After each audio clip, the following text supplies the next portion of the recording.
तो ये एक और सिंपल सा यहाँ पर प्रिंट हम लोग कर रहे थे, जिसमें पिरामिड की जगह हम लोग सीधा सीधा एक कैसल प्रिंट करने के लिए ट्राई कर रहे थे गाइस। यहाँ पर मल्टीपल इफ कंडीशंस ऐड करके। और यहाँ पर एक और अच्छा हम लोग ट्राई कर सकते हैं, जिसमें विजुअलाइजेशन और भी अच्छा लगेगा। जैसे यहाँ पर इंपोर्ट टाइम करके और टाइम डॉट स्लीप करेंगे थोड़ा, 0.2 सेकेंड एवरी टाइम। तो जैसे यहाँ पर मैं फर्स्ट टाइम जब प्रिंट कर रहा हूँ तो वो पूरा कैसल बनता हुआ हमें विजुअली दिखेगा। तो इसके लिए स्लीप, लास्ट टाइम मैं एक डीएनए वाला इसमें प्रिंट करा था, तो जिसमें जो है गाइस वो टाइम डॉट स्लीप बहुत ही अच्छा काम कर रहा था। यानी डीएनए वो लूप में मैं उसको रिकर्सिवली यानी इनफाइनाइट लूप में ऐड कर दिया था, तो वो स्क्रॉल होते जा रहा था। बस थोड़ा सा स्लीप हो गया, यानी थोड़ा डिले आ रहा था बस। अभी देखो ये कैसा यहाँ पर प्रिंट हो रहा है। और हम ऐसा बड़ा कैसल बनाए और ऐसा किसी को प्रिंट करके बताए, वो स्लोली स्लोली ऐसा बन रहा है, तो वो देख के और भी खुश होते जाएंगे, अरे अरे अरे और नेक्स्ट क्या आ रहा है, नेक्स्ट क्या आ रहा है। ऐसे तो बहुत बड़ा सा टाइमलाइन भी हम बना सकते हैं। और इसमें क्या है, थोड़ा सा टाइम डॉट स्लीप करेंगे तो ये और भी अच्छा लगेगा। तो कोई नहीं, चलो अभी हम कल जो हमारा टॉपिक कर रहे थे, सॉरी ये हमारा फोल्डर नहीं है।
ओके, तो कल हम लोग जो करे थे वो बहुत ही स्टेप बाय स्टेप वे में गए थे, बट जो लोग नहीं थे उनके लिए थोड़ा हार्ड लगेगा। इसके लिए हम क्या करते हैं, इसको एक बार फिर से डिस्कस कर लेते हैं, क्योंकि ये हमारा अभी मेन प्रोजेक्ट है गाइस। मेरा अभी एजेंडा आप लोगों को बता देता हूँ। और अभी शुरू हो रही क्या भाई क्लास? हाँ भाई, जस्ट क्लास स्टार्ट हुई। तो चलो भाई ठीक। हाँ, तो अभी जैसे मैं बताया, हम एक एम्प्लॉय मैनेजमेंट सिस्टम के लिए एक प्रोग्राम प्रोजेक्ट करने वाले हैं, जिसका बैकएंड हम ऑलरेडी स्टार्ट कर दिए। और बैकएंड में दो छोटे छोटे फंक्शंस हम इसमें ट्राई करें। जैसे एक प्रोजेक्ट किसी को असाइन करना हो, तो हमारे एम्प्लॉय वाले डेटा में हम चेक करते हैं कि कौन सा एम्प्लॉय में स्किल्स है और वो एम्प्लॉय अवेलेबल है कि नहीं। तो फर्स्ट डे हम ट्राई करे थे finding employ with the required skill, and then if that employ is free at the moment, and then if the skills and availability is both the things are available, then हम क्या कर रहे थे, assign कर रहे थे project. फिर next day हम ट्राई करे थे कि एक प्रोजेक्ट एक रिक्वायरमेंट हम जब फॉर लूप कर रहे होते, जैसे ही हमें वो रिक्वायरमेंट सेटिस्फाई हो जाती है, उसको हम फिर नहीं सर्च करेंगे। तो फर्स्ट डे ऐसा हो रहा था कि जब एक बार हम पाइथन रिक्वायरमेंट सर्च कर रहे हैं, तो वो सारे एम्प्लॉयज़ को लेकर आ रहा था जिसमें पाइथन है। तो बट नेक्स्ट डे हम लोग क्या कर रहे थे, एक ही बंदा लाएगा जिसमें पाइथन है, तो बाकी पूरे वो टर्मिनेट कर देगा। तो फर्स्ट वाला जिसके पास पाइथन मिलता है वो आ जाएगा। और उसके बाद में क्या कर रहे थे हम, एम्प्लॉयज़, सारे एम्प्लॉयज़ को एक ही प्रोजेक्ट में, यानी कॉमन, सारे एम्प्लॉयज़ में जो भी कॉमन प्रोजेक्ट्स होते हैं, तो एक प्रोजेक्ट में जितने भी एम्प्लॉयज़ हैं उसको एक लिस्ट जैसे ऐड कर दिए थे। भी जैसे यहाँ पर हम लोग क्या करें, वो उसका डेटा डायनामिक भी कर दिए थे। जैसा फर्स्ट डे हम स्टार्टिंग में डिफाइन करे थे ना, ये देखिए, ये डेटा था हमारा, स्टैटिक डेटा था ये। यानी हम टॉप पर इसको डिफाइन कर दिए थे, जब भी हम एग्जीक्यूट कर रहे थे तो ये डेटा हमारा फिर से रिफ्रेश हो जा रहा था, यानी जैसा हम उसको डिफाइन करें वैसा हो जा रहा था वो। बट हम क्या करें गाइज, उसको वापस सेम वही डेटा हम एक जेसॉन फाइल में ऐड कर दिए।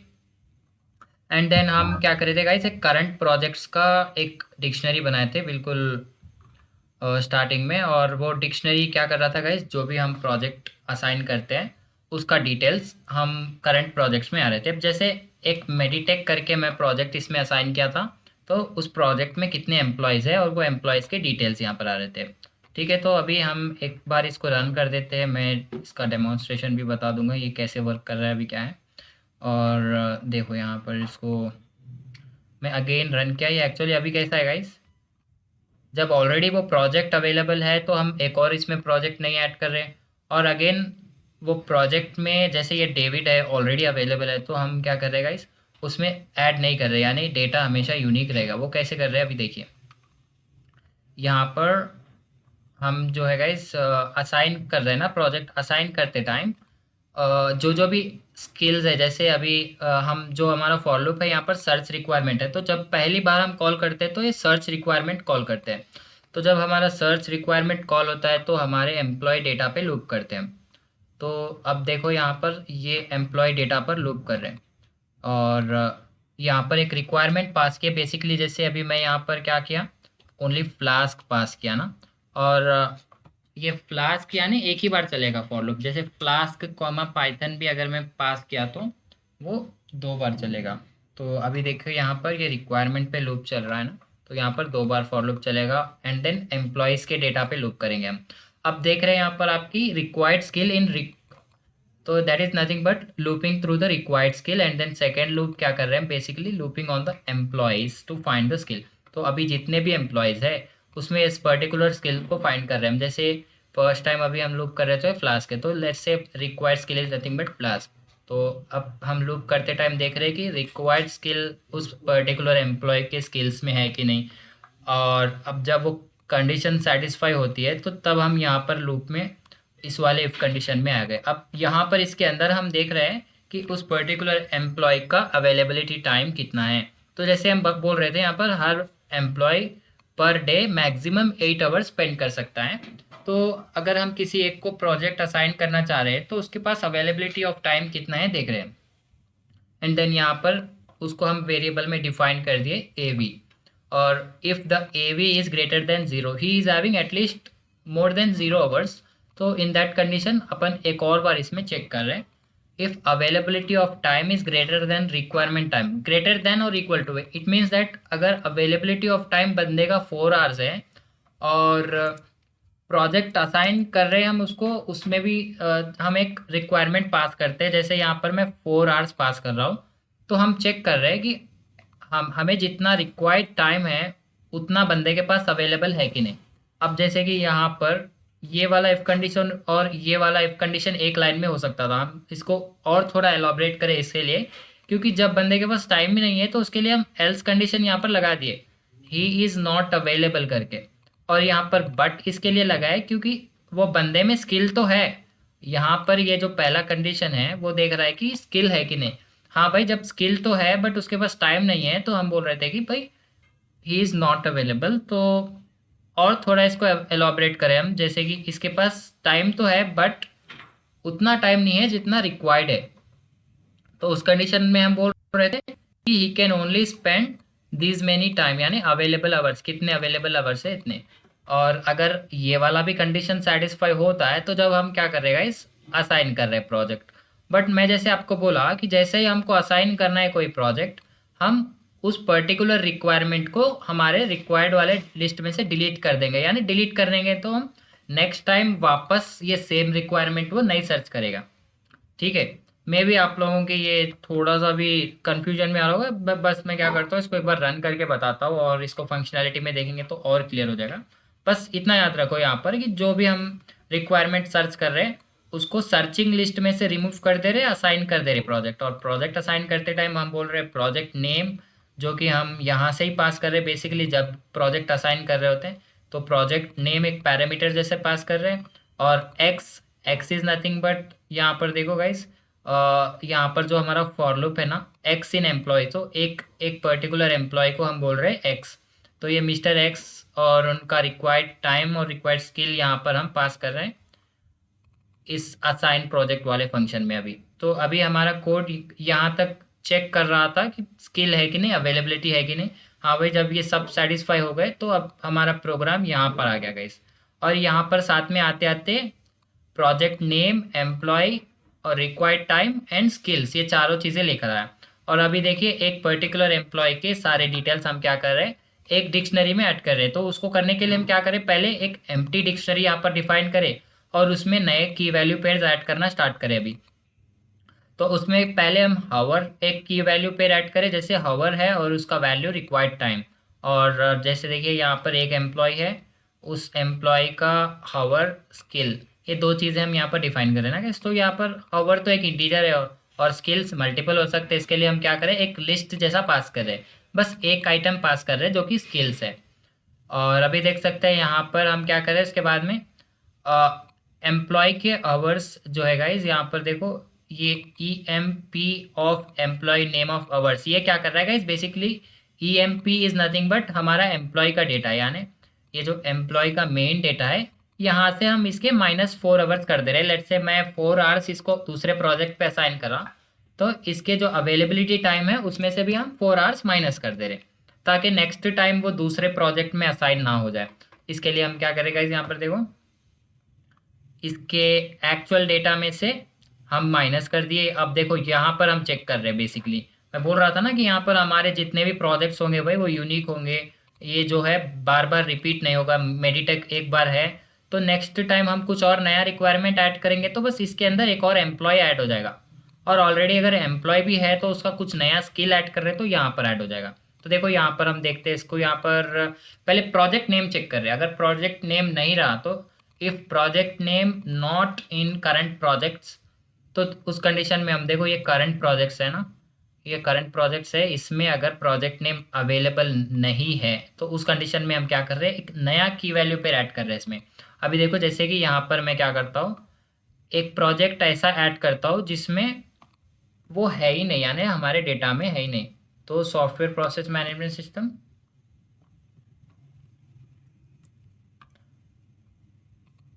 और इसमें जो है ना गाइज हमारा पूरा फुल स्टैक लगेगा। तो इसके लिए मैं क्या करता हूँ, Python comma flask and some front end.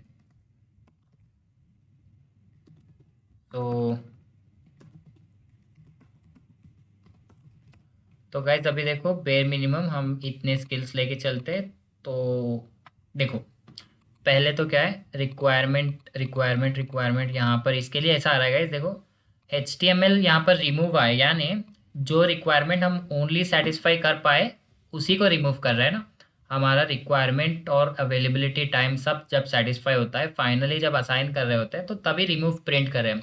तो यानी हमारा जो टोटल रिक्वायरमेंट है उसमें से हम HTML ओनली सेटिस्फाई कर पाए, बाकी ये इतने अभी भी पेंडिंग है, यानी ये सारे बंदे अभी अवेलेबल नहीं है, ये कहीं कहीं और ये बिजी है दूसरे प्रोजेक्ट्स में। तो अभी हम अगर यहाँ पर देखें तो सॉफ्टवेयर प्रोसेस मैनेजमेंट सिस्टम एक प्रोजेक्ट ऐड हो गया और यहाँ पर एम्प्लॉयज़ भी ऐड हो गए, ठीक है। और अब देखो हम क्या करते हैं गाइज, इंटेंशनली यहाँ पर जो है HTML वाला बंदा है ना गाइज, ये इसके 4 आवर्स बाकी है। देखो यहाँ पर अभी हमारा प्रोजेक्ट कितना स्मार्ट हो गया, देखो यहाँ पर ये सैम के पास HTML है और 4 आवर्स HTML पे स्पेंड कर सकता है बंदा। हम क्या करते हैं भाई, चलो भाई तुम्हारा काम डबल कर दो, तुम और 4 आवर्स सेम प्रोजेक्ट पे काम करो। देखो हम क्या करें, सेम फिर से इसको एग्जीक्यूट करें। अभी देखो भाई सैम के पास स्पेंड करने के लिए 0 आवर्स है और यहाँ पर देखो ये टोटल 8 आवर्स इसी प्रोजेक्ट में, यानी HTML के 2 सेशन कर रहा है।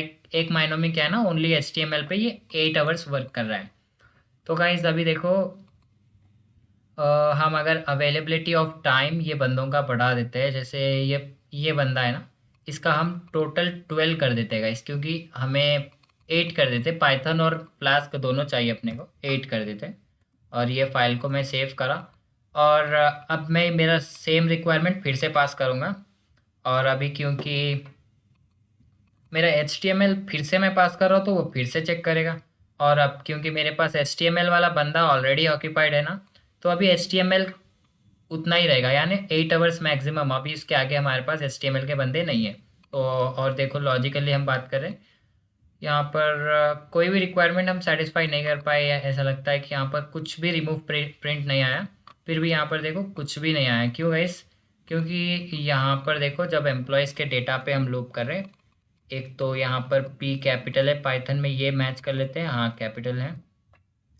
और उसके बाद गाइस यहाँ पर क्या है हमारे पास, फ्लास्क का एफ कैपिटल है, हाँ। और क्या है, H T M L C S S and JavaScript, ये तो है ही नहीं हमारे पास JavaScript, but C S S तो है, ये तो हम मानते हैं, बट एटलीस्ट हमारा पाइथन एंड फ्लास्क, ये दो चीज़ें हमारी अभी बाकी है ना, तो इसको रन करेंगे अभी। एक्चुअली हो रहा क्या, मैं बोलता हूँ आपको, मैं फाइल तो मैं सेव कर रहा हूँ यहाँ पर, फिर भी हमारा जो डेटा है हम बिल्कुल टॉप पे यहीं पर डिफाइन कर दिए। देखो मैं क्या करता हूँ, यहाँ पर इसको प्रिंट कर देता हूँ ई एम पी। भाई जो अपना और जो असली डेटा है ना, अपन जो लिखे सो हम्म, स्टार्टिंग में, वो डेटा में आवर्स बढ़ा देना था। हाँ तो वही कर रहा हूँ मैं बेसिकली, यहाँ पर जो है ना अवर्स, मैं आपको ये बताना चाह रहा हूँ, जब हम ये फाइल रीड कर रहे हैं ना guys, तो ये पूरा का पूरा ऑब्जेक्ट आ रहा है। देखो हम जेसॉन फाइल के साथ रीड एंड राइट के ऑपरेशंस ऑलरेडी कर चुके थे, तो इसके लिए हम क्या करें, ये प्रोजेक्ट में जितना भी डेटा है सारा डायनामिक डेटा पे प्रोजेक्ट को कल ऐड कर दिया। तो यहाँ पर देखो इसमें क्या है, पहला ये की है और इसका ये सारा वैल्यू है, कॉमा देन ये की है और इसका ये सारा यहाँ तक वैल्यू है गाइस। तो अभी देखो मैं जो हमारा ये डेटा प्रिंट करा था फाइल डेटा, इसको मैं ऐसे यहाँ पर प्रिंट कर देता हूँ। तो फाइल जब मैं रीड कर रहा होगा इस, तो मेरे पास दोनों आ जाते हैं यहाँ पर। देखो एम्प्लॉय डेटा भी आ गया मेरे पास और करंट प्रोजेक्ट्स भी आ गए, यानी दोनों आ गए। अभी मेरा इसमें से एम्प्लॉय डेटा क्या है भाई, ये वाली डिक्शनरी में ई एम पी डेटा है, इसके लिए मैं बोला file data of E M P data is employ data. तो ये वाला पहला जो डिक्शनरी है, ये पूरा एक डिक्शनरी ई एम पी में स्टोर हो गया। और अभी क्योंकि मेरा ई एम पी वाला डेटा अभी अपडेट हो गया, देखो यहाँ पर अवेलेबिलिटी ऑफ टाइम सबका यहाँ पर अपडेटेड है। और ये बस एच टी एम एल वाले बंदे का नहीं है, डेविड का भी जो है हम बढ़ा दिए यहाँ पर। अब मैं प्रोजेक्ट असाइन करता हूँ, तो आप देख सकते हैं हम पाइथन एंड फ्लास्क दोनों रिक्वायरमेंट सेटिस्फाई होनी चाहिए। पाइथन एक हो गया हमारा, और पाइथन वाला बंदा यहाँ पर ऐड होना चाहिए। देखो एडम है, एडम के पास में जो स्किल है पाइथन, जिस पे वो 4 आवर्स स्पेंड करने वाला है। और अगर हम यहाँ पर देखेंगे तो एडम के 8 आवर्स हम ऐड करे थे, अभी 4 पे रिड्यूस हो गया। अभी वो कैसे कर रहे हैं देखो, फर्स्टली हम यहाँ पर एक कंडीशन यहाँ पर चेक कर रहे हैं कि प्रोजेक्ट नेम ऑलरेडी है क्या, नहीं देख रहे। तो अगर ऑलरेडी रहता है तो हम क्या कर रहे हैं गाइस, सिंपली एक एम्प्लॉय ऐड कर दे रहे हैं बस। अगर प्रोजेक्ट नहीं रहता है तो उस टाइम पे एक प्रोजेक्ट क्रिएट करें और यहाँ पर एम्प्लॉय एक ऐड करें, यानी एक एक एम्प्टी डिक्शनरी ऐड करें, यानी पहले तो ये एक डिक्शनरी ऐड करें and then nested dictionary add करें जो भी जो कि एम्प्टी है। और एम्प्लॉयज़ में हम क्या कर रहे हैं गाइस, वापस चेक करें कि इस एम्प्लॉय नेम, ये एम्प्लॉय नेम जैसे अभी यहाँ पर एडम का रिक्वायरमेंट सेटिस्फाई हुआ तो हम यहाँ पर एक्स भेजे थे ना, एक्स इज़ नथिंग बट वो एम्प्लॉय नेम था। तो एम्प्लॉय नेम, तो हम देख रहे हैं कि एम्प्लॉयज़ में ऑलरेडी एम्प्लॉय नेम है क्या। अब जैसे यहाँ पर एडम है तो एम्प्लॉय में ऑलरेडी एम्प्लॉय नेम है कि नहीं देख रहे हैं, हाँ भाई। जब ये एम्प्लॉय नेम इसमें नहीं है तो employ name not in current project of project name of employ. तो ये इतना बड़ा कंडीशन आप लोगों को मे भी समझ में नहीं आ रहा होगा, बट बहुत ही आसान है ये। वेरिएबल देखिए आप, ये करंट प्रोजेक्ट्स कहाँ पर हम डिफाइन करें, यहाँ पर डिफाइन करें जो कि एग्जिस्टिंग प्रोजेक्ट्स का डेटा होल्ड करा हुआ है। एंड देन यहाँ पर प्रोजेक्ट नेम हम पास कर रहे हैं, जैसे यहाँ पर मैं बोला एस पी पी एम, तो हम पहले आ गए current projects and then S P P M में आ गए। अब यहाँ पर हम चेक करना चाह रहे हैं कि एम्प्लॉय नेम है कि नहीं इस पर्टिकुलर एम्प्लॉयज़ वाली लिस्ट में। तो इसके लिए मैं क्या कर रहा हूँ, project name that is nothing but S P P M of employees. तो इस पर्टिकुलर लिस्ट में नहीं है, एम्प्लॉयज़ वाले डिक्शनरी में नहीं है। तो ये जो है ऐसा है गाइस कि मैं ये एम्प्लॉयज़ का इतना मैं कॉपी कर लेता हूँ, और वो सारे कंडीशन सेम इसी तरह से है। देखो बस मैं पहला वाला यहाँ पर आप लोगों को इफ़ कंडीशन सेपरेटली ऐड करके बता रहा हूँ। ये एम्प्लॉयज़ का मेरा डेटा है गाइस। तो मैं क्या कर रहा हूँ बेसिकली, इसको एक बार रन करेंगे, हाँ आ गया। तो अभी देखो ये एम्प्लॉयज़ को मैं प्रिंट करा, हाँ आ गया। तो अब Adam, if Adam in, if Adam in employees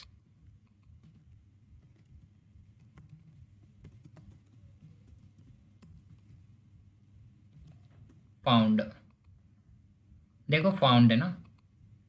और वही जैसे ही हम यहाँ पर कुछ और पास करेंगे तो वो प्रिंट भी नहीं आया है। तो गाइस सेम है, इन कीवर्ड हम यूज़ कर रहे हैं। अब यहाँ पर मैं बोलता हूँ if Adam one not in employees, तो देखो फाउंड आ रहा है, यानी यहाँ पर हम एक तरह से नॉट इन चेक कर रहे हैं तो नॉट फाउंड बोलेंगे ना। अब ये देखो मेरा ये सैम है ना, ये इसमें पाइथन HTML के स्किल्स है और अभी तक सैम हमारे प्रोजेक्ट में इंट्रोड्यूस नहीं हुआ। तो हम क्या कर रहे हैं, फर्स्ट टाइम जब इसको इंट्रोड्यूस करेगा इस, तो ये कैसा हो रहा है देखो।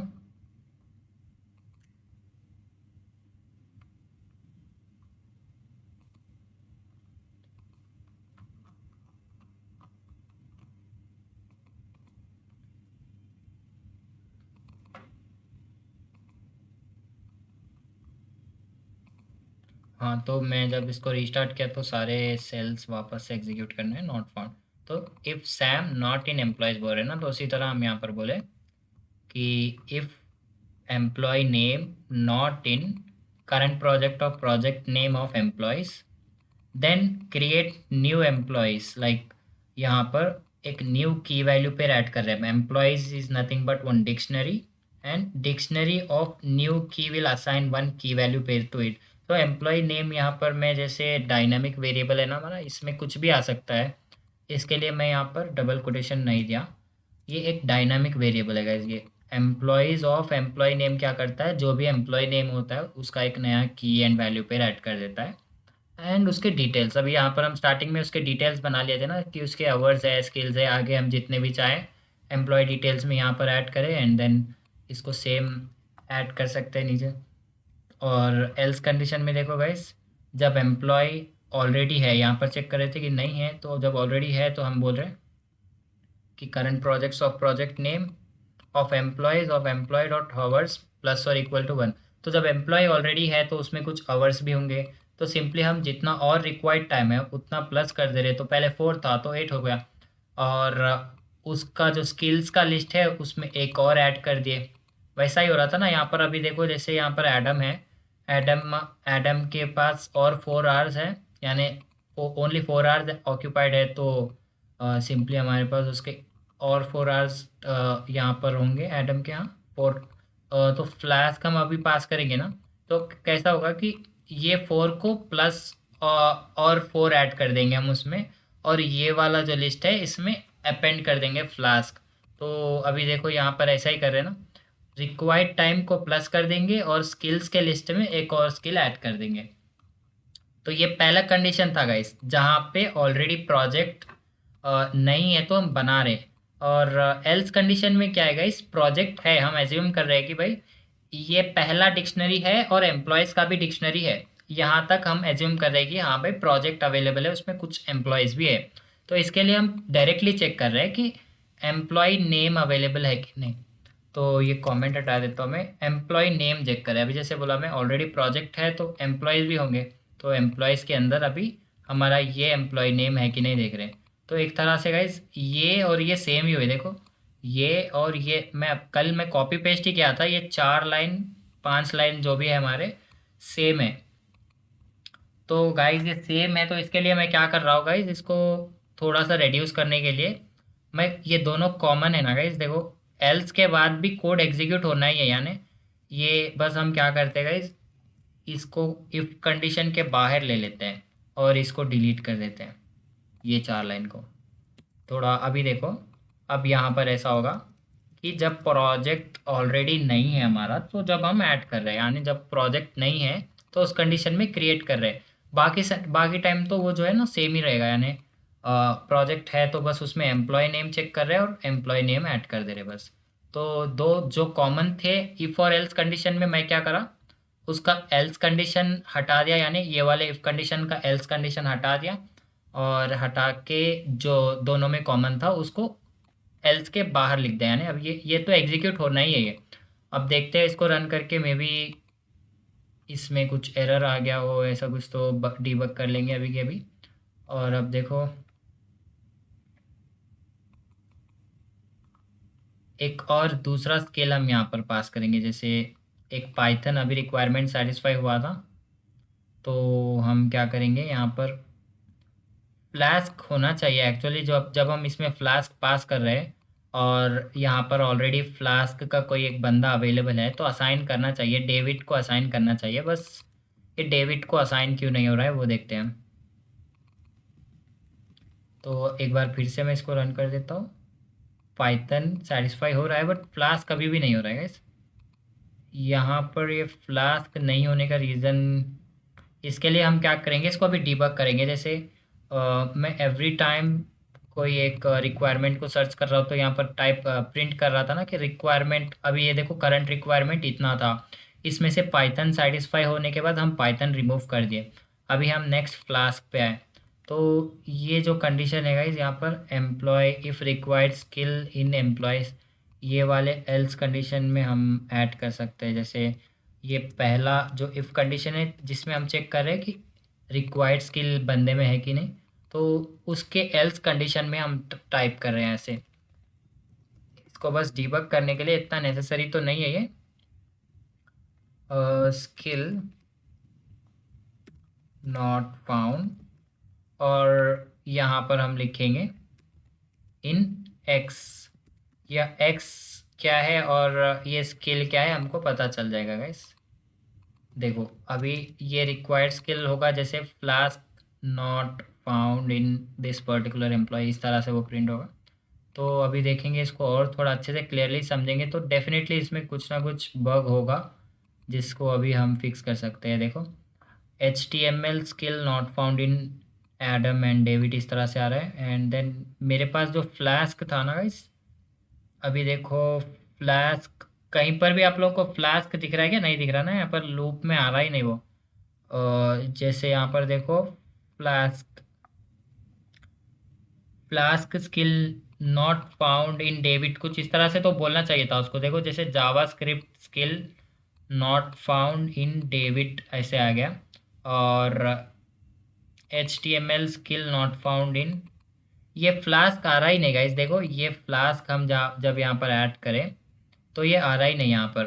और जब देखो मैं यहाँ पर ब्रेक करा था ये फॉर लूप, ये फॉर लूप ब्रेक करने के बाद मैं क्या करा कि इसके बाद देखो डायरेक्टली हम जंप कर देते। मैं क्या करता हूँ, इसको ब्रेक नहीं करता हूँ अभी के लिए।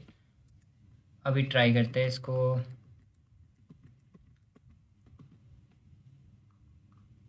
मैं ब्रेक इसके लिए करा था गाइस ताकि अभी मैं ये वाले स्किल पे लूप कर रहा हूँ, और मैं क्या करा कि इस पर्टिकुलर एम्प्लॉय में मेरे को ये स्किल मिल गई तो मैं क्या करा कि ये ब्रेक कर दिया, मैं ये लूप पूरा टर्मिनेट कर दिया। यानी अभी जैसे यहाँ पर अभी मेरा 5 बार लूप होना बाकी था, बट मेरे को चौथी बार में ही यानी दूसरी या तीसरी बार में ही रिक्वायरमेंट सेटिस्फाई हो गया तो मैं ब्रेक कर दिया।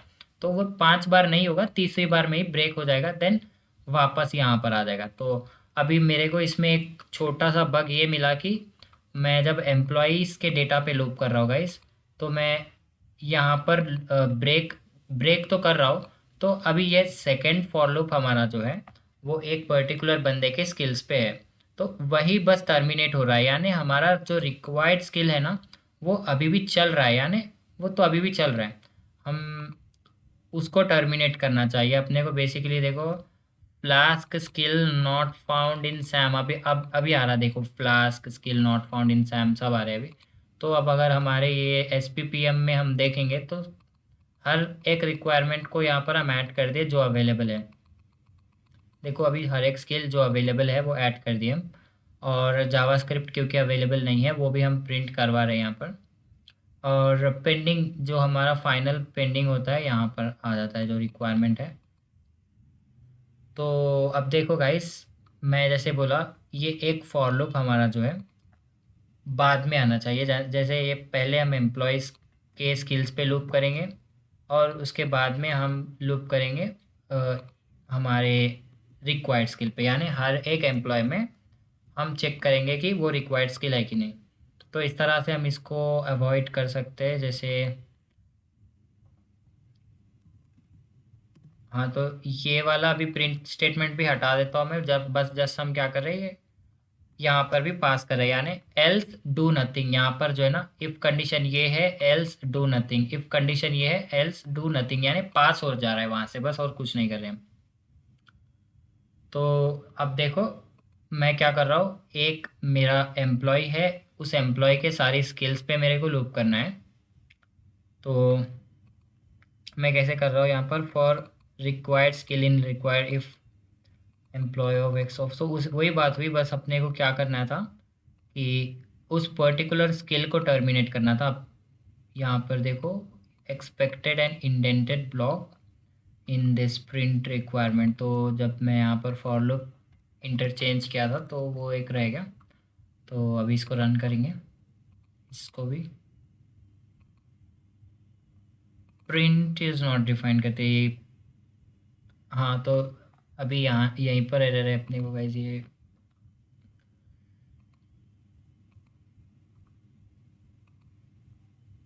ओ my god, E M P X is not defined. अभी ये कहाँ पे है देखिए, ई एम पी एक्स आ गया यहाँ पर, एक्चुअली हमारा क्या था, ई एम पी नहीं था वो, यहाँ पर जो था एक्स था ओनली, और E M P of X of skills इस तरह से था वो।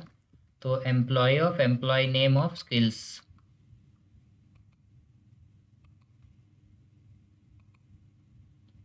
हाँ तो इस तरह से अभी हमारा जो है इस पूरा का पूरा भी रिक्वायरमेंट, ये जो हम बार बार प्रिंट कर रहे हैं वो सेटिस्फाई नहीं हो रहा है इसके लिए, क्योंकि हमारे जो यहाँ पर आवर्स है वो पूरों में ज़ीरो है। अभी मैं सब को छोड़ के बस HTML और CSS का 8 आवर्स करा। अभी हम टेस्ट करते हैं इसको कि HTML और CSS हम असाइन कर पा रहे हैं कि नहीं सैम को। तो लेट्स सी, अभी वापस मेरे को डेटा अपडेट करना है ना गाइज। अभी मैं यहाँ तो अपडेट करा क्योंकि मेरा डायनामिक डेटा है, मैं वापस फाइल से फेच करा, यानी फाइल से वापस रीड कर लिया, और फाइल में से आने के बाद अपडेटेड डेटा वापस अभी मैं ट्राई करता हूँ असाइन करने के लिए। और इसमें से मैं क्या सोच रहा हूँ कि अभी HTML और CSS दोनों असाइन हो जाने चाहिए सैम को। और अभी देखते हैं, देखो HTML एक रिक्वायरमेंट सेटिस्फाई हो गया, और अब जब हम यहाँ पर देखें तो सैम के 8 से 4 आवर्स आ गए, और जो सैम है इसमें एक और सेशन यहाँ पर इसका HTML का इंक्रीमेंट हो गया और यहाँ पर 12 आ गया। और अब CSS क्यों नहीं आया वो भी देखते हैं यहाँ पर। मेरे को यही लग रहा है अभी भी कि हम जो है ना यहाँ पर इसका टर्मिनेट कर दिया, यानी जैसे ही हमारा HTML मिल गया तो हम टर्मिनेट कर दिया, और CSS इस पर्टिकुलर एम्प्लॉय में देखे ही नहीं। तो यहाँ पर जो ब्रेक स्टेटमेंट हम लगाए वो ठीक से नहीं काम कर रहा है, यानी ये ब्रेक क्या कर रहा है, इस पूरे पूरे लूप को ही ब्रेक कर दे रहा है, यानी ये ब्रेक को ही हटाना पड़ेगा अपने को भी। अब मैं क्या करता हूँ, इंटेंशनली वापस इस सैम को 8 आवर्स और दे देता हूँ। और अब क्या होना चाहिए गाइस कि HTML एंड CSS दोनों सैम को हम असाइन करना चाहिए, क्योंकि 8 आवर्स अवेलेबल है और स्किल्स भी अवेलेबल है। अभी भी हमारे पास आया ओनली HTML यहाँ पे, और CSS अभी भी हम असाइन नहीं कर पाए। Let's try for Adam. Adam के पास है पाइथन एंड फ्लास्क।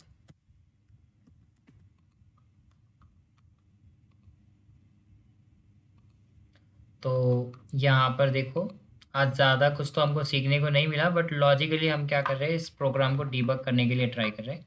तो अभी देखो यहाँ पर पाइथन एक सेटिस्फाई हो गया हमारा, बट फ्लास्क भी इस बंदे में अवेलेबल था, बट फ्लास्क हम असाइन नहीं कर कर पाए इसको, जबकि हमारा फ्लास्क यहाँ पर रिक्वायरमेंट में था।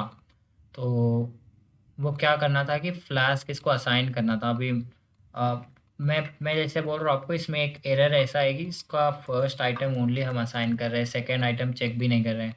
तो अभी फ्लास्क असाइन हो जाएगा, अभी आप देखेंगे तो फर्स्ट आइटम में फ्लास्क ऐड कर दिया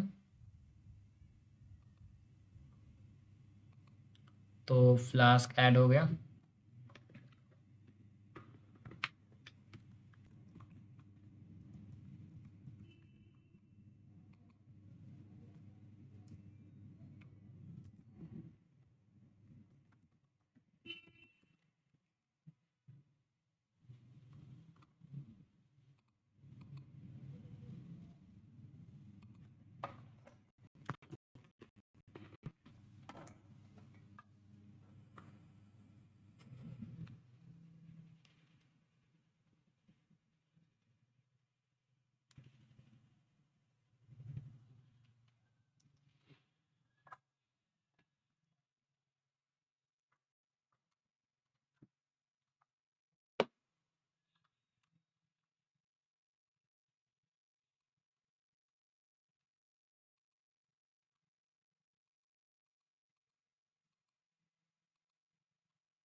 भाई स्लोली वालेकुम अस्सलाम। सॉरी भाई, वो नेटवर्क इशू था, मेरा डिस्कनेक्ट हो गया था। हाँ, तो मैं भी स्क्रीन शेयर करूँ।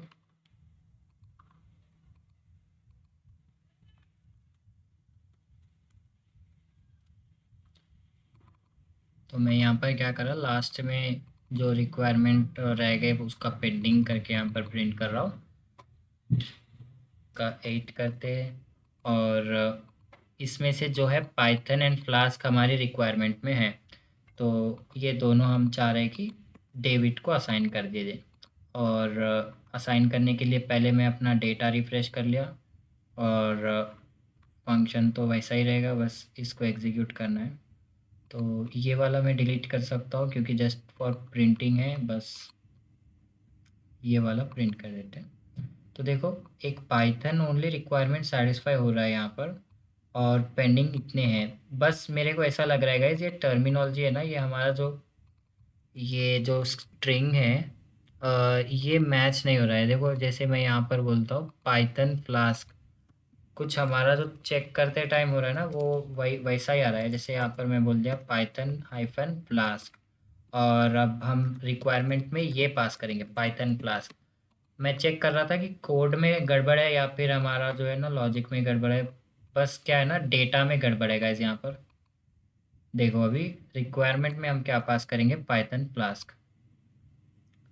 पेंडिंग में आ रहा है अभी पाइथन फ्लास्क। और डेविड का क्योंकि हम 2 से 3 बार यहाँ पर असाइन कर दिए, पाइथन पाइथन पाइथन ऐड होते गया।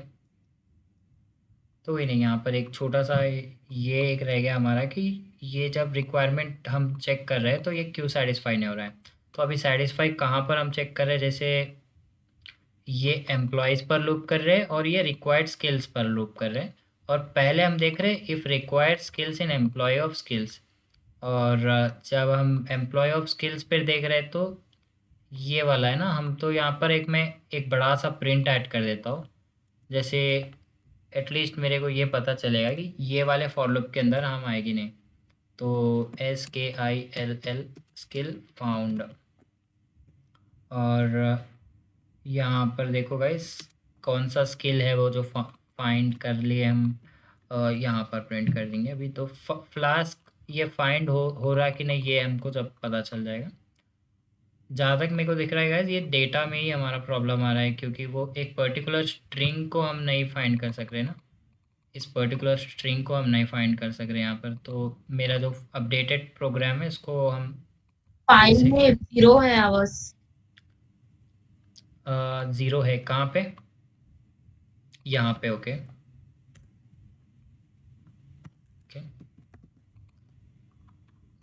अभी जिस बंदे में वो पाइथन एंड फ्लास्क वाला कॉम्बिनेशन का स्ट्रिंग है, उसके पास 8 आवर्स स्पेंड करने के लिए है। और मैं ये डेटा सेव करा और यहाँ पर डेटा अपडेटेड वाला लेकर आया, और चलो फंक्शन भी फिर से मैं एग्जीक्यूट करा और यहाँ पर ट्राई करा। स्किल फाउंड इन, देखिए पाइथन फाउंड हो गया और रिमूव हो गया। और HTML CSS तो फाउंड हुआ बट रिमूव नहीं हुआ इसके लिए, क्योंकि वो जो है टाइम नहीं है वो बंदे के पास। बट ये पाइथन एंड फ्लास्क ये अभी भी हमारा पेंडिंग है गाइज। ये क्या है, यहाँ पर जो है इसको हम स्ट्रिंग मैनिपुलेशन करना पड़ेगा। जैसे देखो, इसको हम पूरा इसको जो है ना लोअर केस करके हम वो करेंगे, यानी कंपेयर करेंगे अभी। तो अभी कंपेयर करने से पहले हमको क्या करना पड़ेगा गाइस, इस पर्टिकुलर एम्प्लॉय के सारे स्किल्स को लोअर कर लेंगे, और लोअर केस में करने के बाद रिक्वायर्ड स्किल को भी लोअर केस में करके तब हम फाइंड करेंगे। यानी अभी जैसे मैं यहाँ पर कैपिटल P पास कर रहा हूँ तो कभी प्रॉब्लम आ रही है, कभी स्मॉल कर रहा हूँ, तो वैसा वाला इशू नहीं आना है। इसके लिए हम क्या करेंगे, ये दोनों को भी स्मॉल कर लेंगे। जैसे एक सेपरेट फंक्शन हम बना लेते हैं, जैसे ये एक लिस्ट है, इसमें जितने आइटम है वो पूरे आइटम्स को लोअर केस करना है अपने को। तो डिफाइन टू लोअर, यहाँ पर हम बोलेंगे लिस्ट डेटा। यहाँ पर जो भी एक आइटम पास कर रहे हैं वो एक लिस्ट डेटा होना चाहिए, और इसको हम नीचे कॉल करना करना चाहिए। तो ये करते टाइम मैं क्या कर रहा हूँ कि एक लिस्ट पास कर रहा हूँ, ठीक है। तो अभी हम ये लिस्ट पे फॉर लूप करेंगे, for item in list data, और हर एक आइटम को लोअर केस करना है अपने को। तो item is equals to item dot lower, और अभी जो रिटर्न होगा वो लिस्ट डेटा ही होगा। तो अभी हम यहाँ से रिटर्न कर देंगे रिटर्न, जो कि बेसिकली एक लोअर केस में आएगा हमारे पास। तो अभी देखें, नहीं ये तो नहीं हुआ अभी। हम ऐसे कर लेंगे, यहाँ पर देखिए टेम्प इज इक्वल्स टू, इसमें आइटम डॉट लोअर। देखो गाइज, ये फॉर लूप में हम कैसे कर रहे थे, हर एक आइटम को लोअर कर रहे थे। तो मैं क्या करा, आइटम डॉट लोअर कर रहा हूँ where for item in loop. ये ऐसे करेंगे हम, तो एक लिस्ट हमारा क्रिएट हो जाएगा जिसमें सारे आइटम लोअर केस में ऐड होंगे, और फॉर लूप हम चलाएंगे लिस्ट डेटा पे, और रिटर्न क्या कर रहे हैं, टेम्प। अभी सारे आइटम्स यहाँ पे हमारे लोअर केस में हुए, तो ये हम क्या करेंगे, ये फंक्शन हमारे बिल्कुल टॉप पे ऐड कर लेंगे। जैसे अपडेट डेटा है तो टू लोअर भी कर लिए, और जब एम्प्लॉय के डिटेल्स हम यहाँ पर मैच करें ना, तो यहाँ बीच में मैं कॉल कर लेता हूँ गाइस। देखो जैसे ये एम्प्लॉय के स्किल्स जो है बेसिकली एक लिस्ट है, तो वो पहले लोअर हो जाएंगे, और रिक्वायर्ड स्किल जो है गाइस वो भी लोअर हो जाएगा। और यहाँ पर ये लोअर है, ये लोअर है, तो और मैं अब देखो यहाँ पर जब मैं रिक्वायरमेंट में पी स्मॉल भी पास कर दूँ तो मेरा रिक्वायरमेंट सेटिस्फाई होना चाहिए। हाँ, तो अभी देखेंगे, अगर वो लोअर केस से हमारे पास प्रॉब्लम आ रहा है तो वो वाला अभी फ्लास्क का इशू भी सॉल्व हो जाना चाहिए।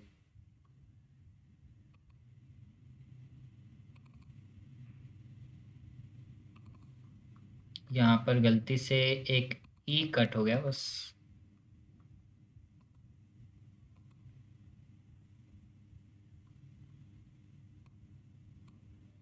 बस मेरा जो पाइथन है पी स्मॉल रहते पर भी वो उसका रिक्वायरमेंट सेटिस्फाई हो गया, बट ये जो है अभी भी हमारा हम्म, जो फ्लास्क है वो नहीं ऐड हुआ। मे बी मैं क्या करता हूँ इसको यहाँ से भी इंडेक्सिंग से भी हटा देता हूँ। मेरे को ऐसा लग रहा है कि जब हम क्या कर रहे हैं, एक पर्टिकुलर रिक्वायरमेंट को असाइन कर रहे हैं, तो वहाँ से जो है इंडेक्सिंग की वजह से प्रॉब्लम हो सकता है।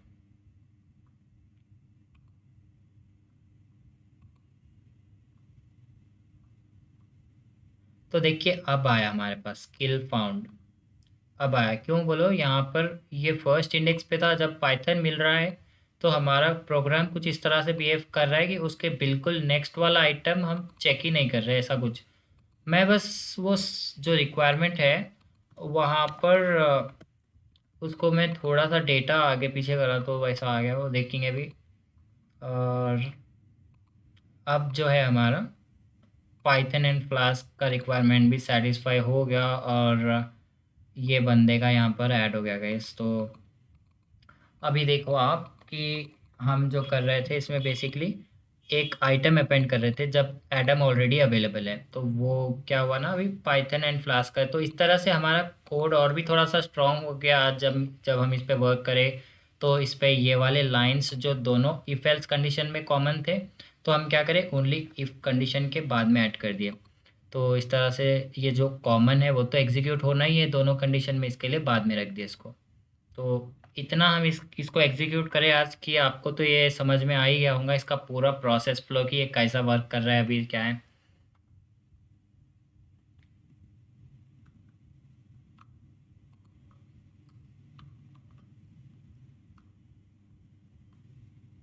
हाँ, तो ये तो हो गया हमारा। बस एक और इसमें कुछ इम्प्रूवमेंट है जो कि बाकी रह गए हैं। यहाँ पर देखिए जो पेंडिंग है ना गाइस, यहाँ पर पेंडिंग तो आ रहा है हमारे पास। हाँ, मैं यहाँ पर ये देखिए, ये रिपीट नहीं होना चाहिए। कोई लॉजिक बता दो, ये लिस्ट है हमारा, इसमें ये सारे रिपीटेड आइटम्स है जो कि मैं नहीं चाह रहा हूँ। ओनली वन टाइम HTML हो, वन टाइम पाइथन हो, ऐसे।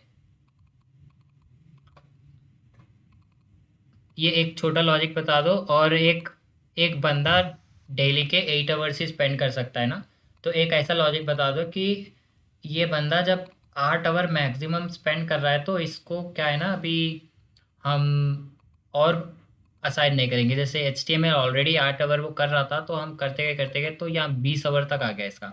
ऐसा नहीं, हम मैक्सिमम यहाँ पर 8 आवर्स करेंगे और ये सेट कर देंगे। मतलब इसको आप यूनिक करने के लिए क्या करेंगे, मैं कुछ लॉजिक पूछ रहा था ना अभी। यूनिक करने के लिए बस लिस्ट में जो भी आइटम्स होते हैं फेच में डाल दो। एक एक करके बोलो भाई, बहुत सारे आंसर्स आ रहे हैं मेरे को। बोलो भाई बोलो।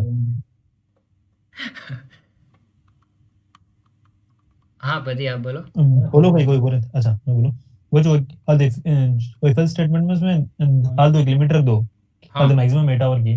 और क्या ओके। बोलते हैं, एक टाइम प्रिंट हम्म। होने के लिए अपन क्या करेंगे वैसा, एक टाइम प्रिंट होने के लिए एक टाइम कैसा प्रिंट करते होने के लिए देखो, पहले यहाँ पर मैं क्या करता हूँ, एक कंट्रोल Z करता हूँ। नहीं नहीं, इसको इसको नहीं टच करेंगे। ये देखो, ये है मेरा लिस्ट है। इसमें क्या है, बेसिकली आइटम्स रिपीट हो रहे हैं। हम्म। ये क्या है, मेरा डेटा है। सेट में कन्वर्ट कर सकते हैं। बिल्कुल, मैं वही करने वाला था अभी। ये जो डेटा है यहाँ पर ऐसे प्रिंट हो रहा है, और इसको सेट में कन्वर्ट कर सकते हैं, ताकि सेट में क्या होते हैं, यूनिक आइटम्स होते हैं। तो एक पाइथन रिमूव हो गया इसमें से, एक रह गया। और बस हम क्या करेंगे ना, इसको वापस लिस्ट में कन्वर्ट कर देंगे, ताकि वो लिस्ट के जो भी फंक्शंस हो सकते हैं उस पर वापस हम अप्लाई कर सकते हैं। वैसे सेट ऑफ लिस्ट ऑफ करेंगे तो वापस देखो, वापस सेम लिस्ट ही रह गया, बस इसमें से डुप्लीकेट्स रिमूव हो गए। तो ये सेम लॉजिक में क्या करता हूँ, इस यहाँ पे ला लेता हूँ। तो अब जैसे हम यहाँ पर अपेंड कर रहे हैं ना, हम ऐसे कर देते हैं कि इसको अपेंड तो कर दिया हम, और देखो यहाँ पर इसको एक डेटा वेरिएबल में स्टोर कर लेते हैं। पहले देखो यहाँ पर स्किल्स, यहाँ पर EMP एम्प्लॉय स्किल्स, और इसको हम क्या करेंगे, जो एग्जिस्टिंग इसमें स्किल्स है ना, उसका डेटा, जैसे करंट प्रोजेक्ट्स ऑफ स्किल्स, ये एग्जिस्टिंग इसमें स्किल्स है, ये इसके एग्जिस्टिंग स्किल्स हैं।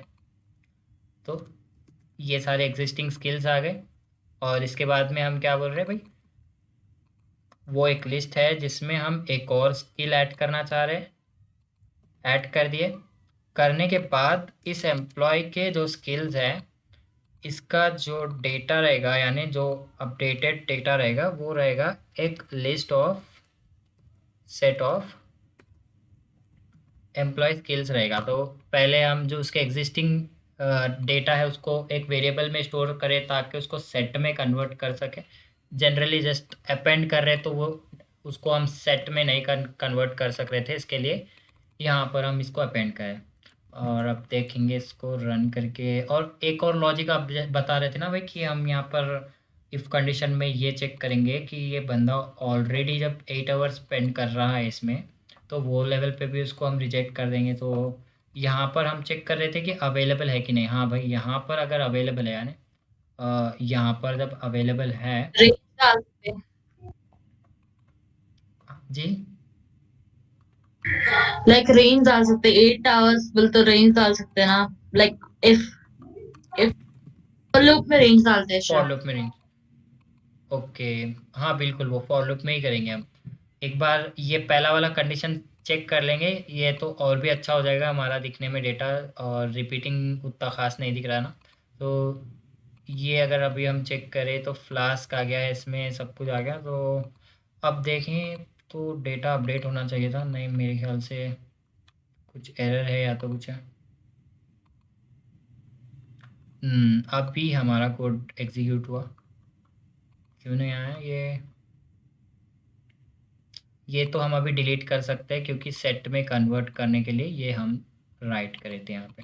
बस अभी हम क्या करें भाई, इसको फिर से एक बार मैं रन करता हूँ। हमारा जो सेट में कन्वर्ट करे थे हम, वो नहीं हो पाया शायद। अब कैसा होना था, यहाँ पर ये पाइथन ये सारे यूनिक हो जाना था इसमें से। और मैं जहाँ पर कर रहा हूँ वहाँ पर एक प्रिंट ऐड कर देता हूँ। जैसे मैं आपको बोला कि अपन इसको डीबग करने के लिए पहले हर बार प्रिंट कर लेंगे, जहाँ पर भी रिक्वायर्ड है प्रिंट कर लेंगे डेटा। यहाँ पर जैसे मैं बोल देता हूँ EMP_skills, और यहाँ पर कॉमा स्किल्स। तो अब देखो यहाँ पे प्रिंट आना चाहिए अपने को कि एम्प्लॉय के स्किल्स। ये आ रहा क्यों नहीं गाइस? हमारा जो है ये वाला कंडीशन, अच्छा अच्छा, मेरे को ऐसा दिख रहा है कि ये एल्स कंडीशन में हमारा आ रहा ही नहीं है। जब असाइन कर रहे हैं प्रोजेक्ट, असाइन करते टाइम ये एल्स कंडीशन में आ रहा ही नहीं है। तो ये एल्स कंडीशन देखो मैं कहाँ पर ऐड किया, यहाँ पर ऐड किया ना अभी प्रिंट, और हम यहाँ पर बोल रहे एक स्किल है, इसको ऐड करते रहे and then employ of employ name is equals to employ details बोल रहे हैं। और ये कंडीशन कब सेटिस्फाई हो रहा है? जब एम्प्लॉय नेम नॉट अवेलेबल है तभी हो रहा है। तो ऐसे तो गलत कर रहे हैं हम। देखो जब एम्प्लॉय नेम ऑलरेडी अवेलेबल है तो हम वो टाइम पर क्या कर रहे हैं, यहाँ पर स्किल, एक स्किल ऐड कर दे रहे बस।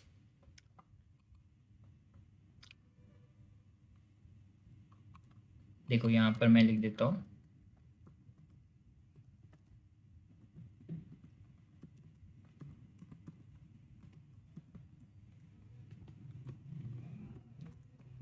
हम क्या करेंगे अभी इंटेंशनली एक ही रिक्वायरमेंट पास करेंगे, और एक ही रिक्वायरमेंट से और भी अच्छे से यहाँ पर आ जाएगा।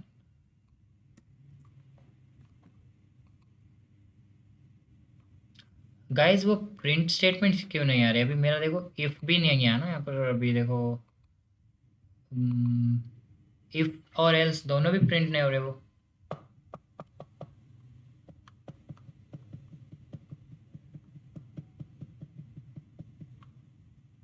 हमारा जो इफ़ है और एल्स है इसके लिए नहीं हो रहा गाइस, क्योंकि प्रोजेक्ट असाइन नहीं हो रहा है। प्रोजेक्ट असाइन कब होगा? जब उसके पास अवेलेबिलिटी ऑफ टाइम है। तो इस बंदे की अवेलेबिलिटी ऑफ टाइम अपन बढ़ा देंगे फर्स्ट तो, और अभी चेक करेंगे उसका कंडीशन की। अच्छा तो मेरे को पहले अवेलेबिलिटी ऑफ टाइम में क्योंकि बढ़ाया, डेटा रिफ्रेश कर लेता हूँ, और प्रोग्राम तो सेम ही है। अभी देखो एल्स एग्जीक्यूटेड, हाँ मेरे को अभी ऐसा दिख रहा कि उस पर्टिकुलर बंदे के लिए जो डेटा था ना, देखो वो यूनिक हो गया। देखो सॉरी यहाँ पर नहीं, यहाँ पर होना था एक्चुअली, ये यूनिक होना था ये।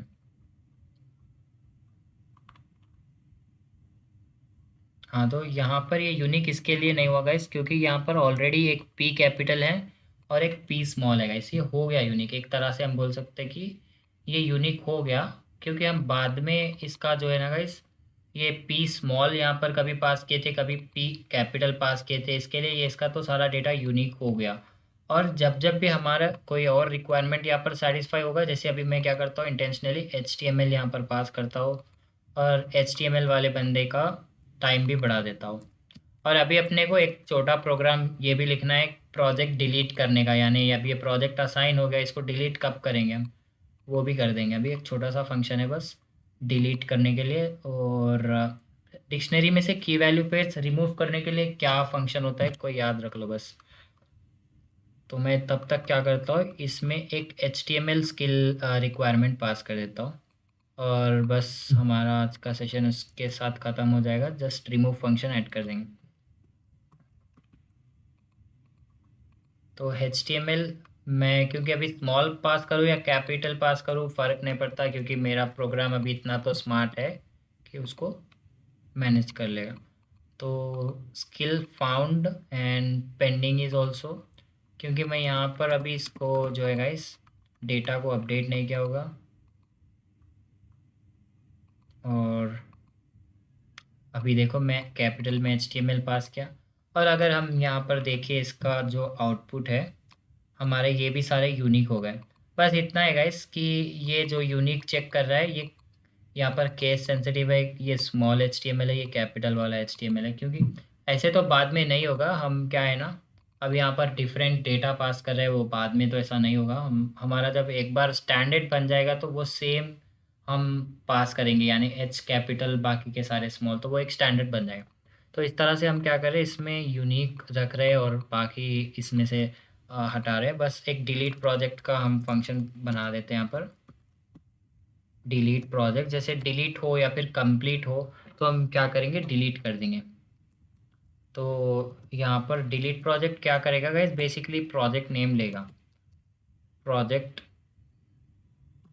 नेम, और सेम लॉजिक पर एक और फंक्शन काम करेगा गाइस, जिसमें आएगा delete employee from the project. So यहाँ पर डिलीट एम्प्लॉय, यानी कोई एक एम्प्लॉय है जिसको असाइन करे थे हम, बट वो एक प्रोजेक्ट में से हम इसको रिमूव करना चाह रहे हैं, तो डिलीट एम्प्लॉय फ्रॉम प्रोजेक्ट। और ये दोनों सेम वर्क करेंगे, बस अब देखो इसमें क्या लॉजिक रहेगा। प्रोजेक्ट नेम आ जाएगा और करंट प्रोजेक्ट्स में से इसको रिमूव कर देंगे। तो करंट प्रोजेक्ट्स में से रिमूव करने के लिए क्या फंक्शन होगा, वो कोई बता सकते हैं मेरे को?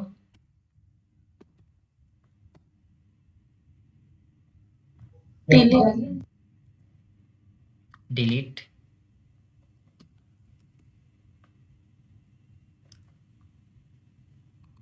आई didn't get you, sorry. delete function होगा। डिलीट, ओके, हाँ मैं ट्राई करता हूँ अभी डिलीट। तो if project name in current project, तो ये चेक कर रहे थे ना हम कि एक बार प्रोजेक्ट होगा तो तभी डिलीट करेंगे, बार बार डिलीट कॉल करते जाएंगे तो वो एरर आ जाएगा। तो डिलीट, और उसके बाद में डॉट डिलीट, ये क्योंकि यहाँ पर कुछ ऐसा चेंज नहीं हुआ कलर इसका, मेरे को ऐसा लग रहा है कि वो फंक्शन ही नहीं। तो डॉट डिलीट, नहीं गाइज, ये भी फंक्शन नहीं है, मैं ही बता दूँ, ये पॉप फंक्शन होता है। और क्योंकि वो पॉप का भी कलर चेंज नहीं हुआ तो डिलीट ही एक बार ट्राई कर लेंगे। देखो यहाँ पर डिलीट करना चाहते हैं हम प्रोजेक्ट नेम, तो प्रोजेक्ट नेम यहाँ से मैं कॉपी करके ला लेता हूँ, जैसे SPPM है वो डिलीट करना चाहते हैं, तो करंट प्रोजेक्ट्स में से डिलीट होगा कि नहीं। और यहाँ पर सेम जैसे मैं आपको बोला, करंट प्रोजेक्ट में इफ़ प्रोजेक्ट नेम है, यहाँ पर आ जाएगा एम्प्लॉय नेम, और EMP if employ name in projects of employees of project name. अच्छा, अभी एम्प्लॉय नेम हमको डिलीट करना है, तो उसके लिए प्रोजेक्ट भी चाहिए ना, कि किस प्रोजेक्ट में से आपको एम्प्लॉय डिलीट करना है। तो इसके लिए मैं प्रोजेक्ट नेम भी पास करूँगा। तो करंट प्रोजेक्ट्स में से जो प्रोजेक्ट बंदा पास किया और उसमें से जो एम्प्लॉय पास किया, तो हम क्या चेक कर रहे हैं बेसिकली, उसके एम्प्लॉयज़ वाला एक लिस्ट होता है ना। देखो करंट प्रोजेक्ट में से एक प्रोजेक्ट नेम पास किया, लेट्स से मैं SPPM पास किया, तो SPPM के एम्प्लॉयज़ में ये एम्प्लॉय नेम है क्या, नहीं देख रहे हैं हम। तो if employ name is available in SPPM employees, then current project of SPPM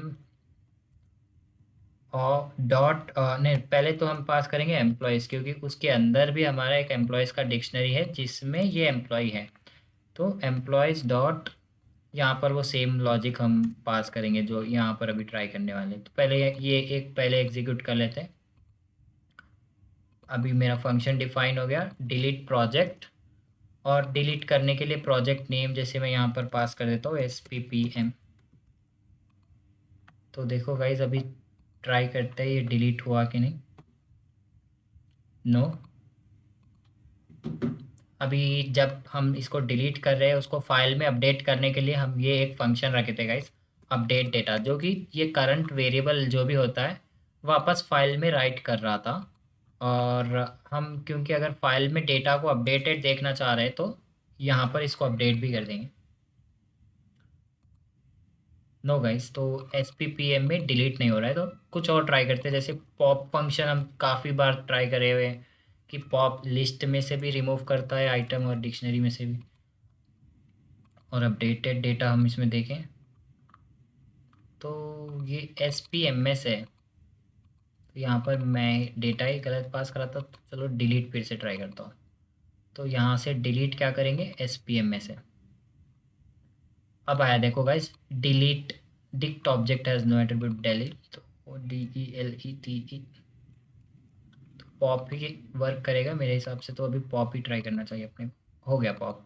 देखो SPPM यहाँ से डिलीट हो गया टोटली। और अभी मेडिटेक को भी मैं डिलीट कर देता हूँ, जैसे यहाँ पर मेडिटेक है। नहीं, पहले हम क्या करेंगे इस वो मेडिटेक को डिलीट कर देंगे, और यहाँ पर देखो मेडिटेक डिलीट हो गया, अब ब्लॉगिंग एक रह गया बस। तो ब्लॉगिंग में जो है एक एम्प्लॉय है जिसका नाम है एडम, तो हम क्या करेंगे गाइस, अभी एडम डिलीट करेंगे। कैसे करेंगे वो, delete employee from the project blogging. तो ब्लॉगिंग वेबसाइट, ये प्रोजेक्ट नेम है, तो इस प्रोजेक्ट में से हम किस एम्प्लॉय को रिमूव करना चाह रहे हैं, इस एम्प्लॉय को। तो देखो ये एम्प्लॉय आ गया, delete employee from the project and then project name dot employees dot pop of employ name.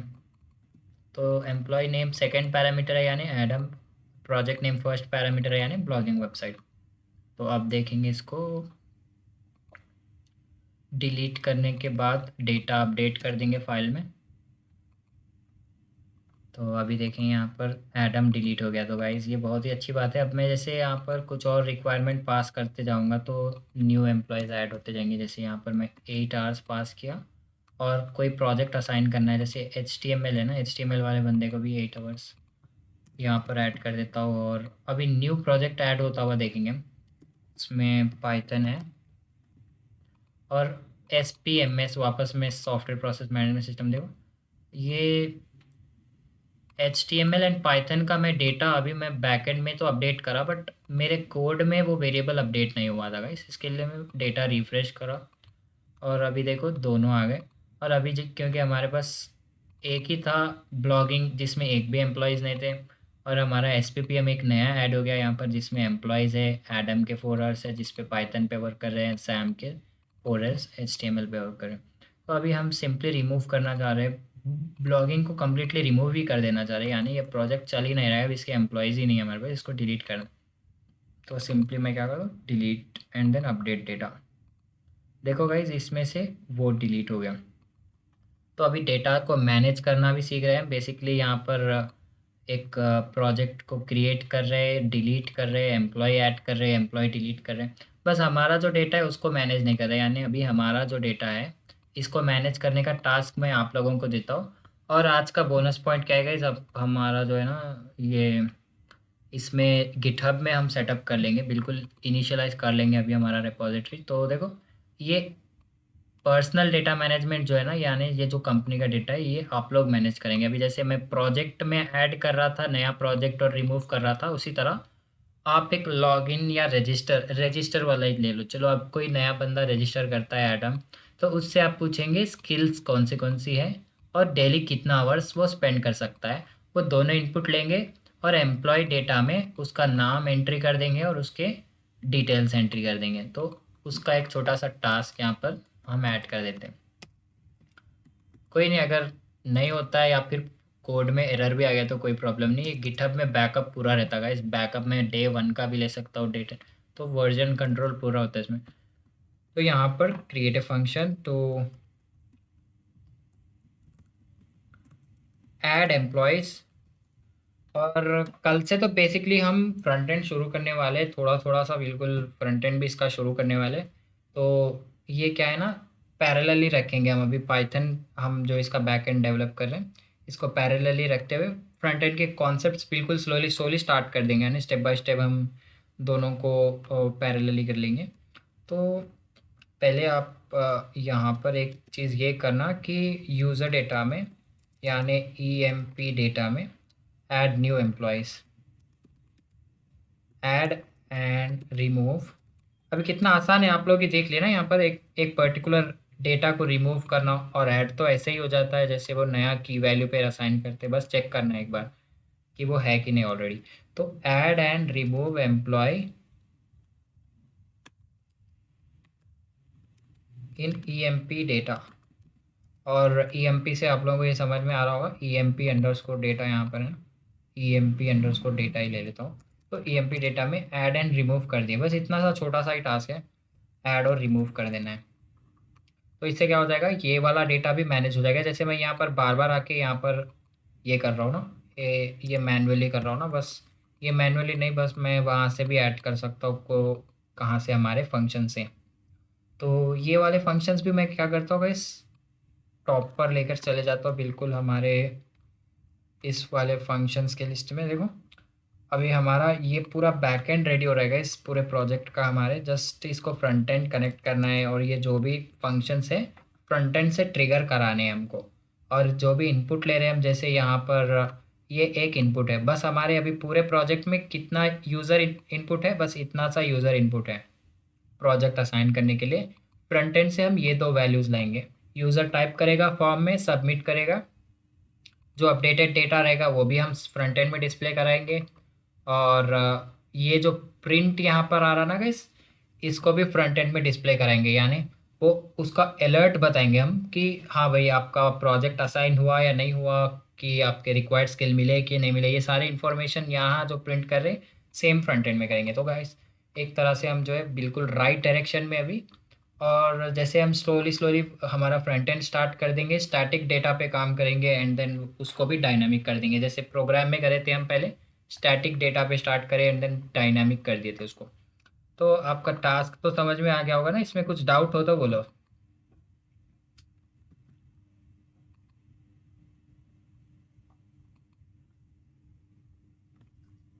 लेंगे बड़े पर देखेंगे भाई।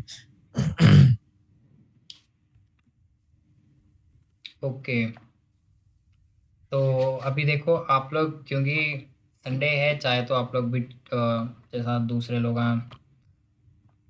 लीव ले सकते थे, बट आप लोग जब ऑलरेडी है यहाँ पर, देखो मैं आप लोगों को गिटहब रेपोजिटरी सेटअप करना बता देता हूँ, ठीक है। मे भी वो लोग बाद में आएंगे तो वो लोग बाद में वीडियो के थ्रू चेक कर सकते हैं। तो देखो गाइस यहाँ पर किसका किसका पहले अभी तक गिटहब अकाउंट है ये बताओ मेरे को। मेरा है, देखो तुम फॉलो भी करा उसमें है, जो हाँ अभी तुम करा दो इसमें है, 2 रिपोजिटरी है, 2 है 3 है। अच्छा, और किसका किसका चैट बॉक्स में एटलीस्ट एंटर कर दो भाई।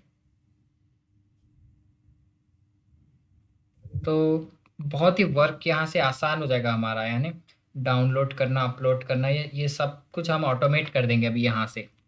तो जो भी मैं कोड कर रहा हूँ ऑटोमेटिकली आपके पास में, आपके पीसी में एक ही मिनट में आ जाता। बस एक छोटा सा कोड करना रहता है, गिट पुल, तो उससे हमारा जो रिपोजिटरी है पूरा अपडेटेड वाला आपके पीसी में आ जाता हो। तो उसको करने के लिए क्या करना पड़ेगा बेसिकली, अब देखो पहले तो यहाँ पर ना मैं एक कमांड प्रॉम्प्ट ओपन कर लेता हूँ। देखो ये जो रेपोजिटरी है ना, ये रेपोजिटरी है मेरा। तो ये रेपोजिटरीज में मैं गया और फुल स्टैक, देखो ये पहले मैं साइन अप करता हूँ, जिसके पास भी अगर अकाउंट नहीं होता है साइन अप करते, तो जिसके पास रेपोजिटरी बिल्कुल भी नहीं है वो यहाँ पर एम्प्टी आएगा, नहीं तो न्यू क्रिएट करने को बोलता है। वो न्यू क्रिएट करने का तो हम बाद में करेंगे। बेसिकली अभी मैं आपको हमारा जो एग्जिस्टिंग है इसको कैसे क्लोन करते वो बताता हूँ। आपके पीसी में कैसा था एक कमांड से जस्ट।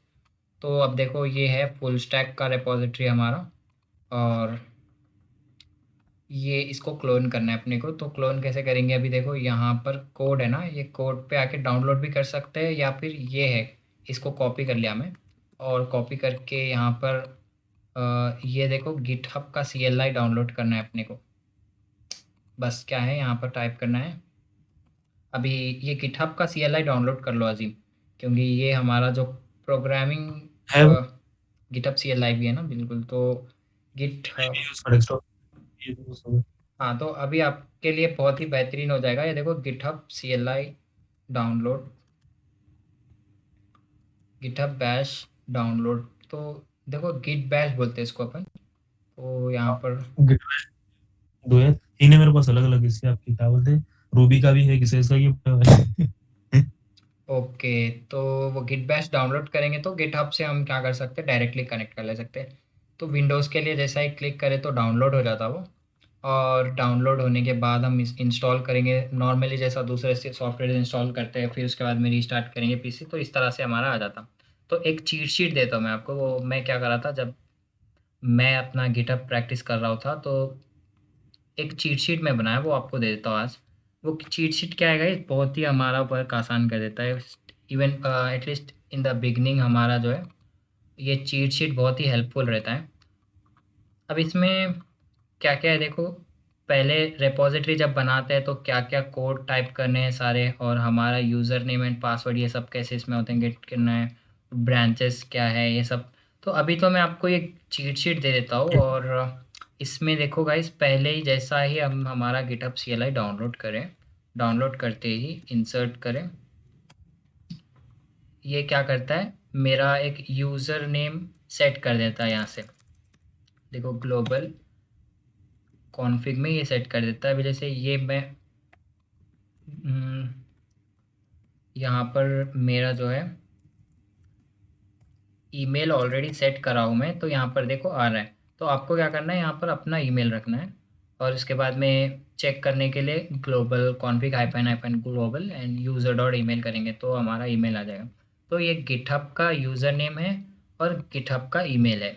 और उसके बाद में मैं डेस्कटॉप पर एक फ़ोल्डर बनाया था डॉट गिट करके, तो मैं क्या करता हूँ अभी डेस्कटॉप पर एक फ़ोल्डर बना लेता हूँ। पहले तो मैं यहाँ पर देखो गाइस, इसमें लाइनक्स के कमांड्स हम एंटर कर सकते हैं, जैसे ls पूरे डायरेक्टरी को हम प्रिंट कराने के लिए कर सकते हैं। तो cd डेस्कटॉप हम करके नेविगेट करेंगे डेस्कटॉप पे और फिर ls करेंगे तो ये डेस्कटॉप के सारे प्रोजेक्ट्स हैं। अभी देखो एक नया डायरेक्टरी बनाते अपन यहाँ पे। नॉर्मली हम क्या कर सकते हैं, डेस्कटॉप पर जाकर भी बना सकते हैं, यहाँ पर mkdir भी टाइप करेंगे तो सेम हो जाएगा। mkdir तो मेक डायरेक्टरी इस तरह से हो गया हो। तो डायरेक्टरी नेम पास करना है यहाँ पर, जैसे गिट हब डेमो, इस तरह से मैं इसका फोल्डर नेम दे दिया और एंटर किया तो डायरेक्टरी क्रिएट हो गई। और अब मैं देखो ls तो यहाँ पर गिट हब जो अभी हम डायरेक्टरी क्रिएट कर रहे थे वो ऐड हो जाएगा इसमें।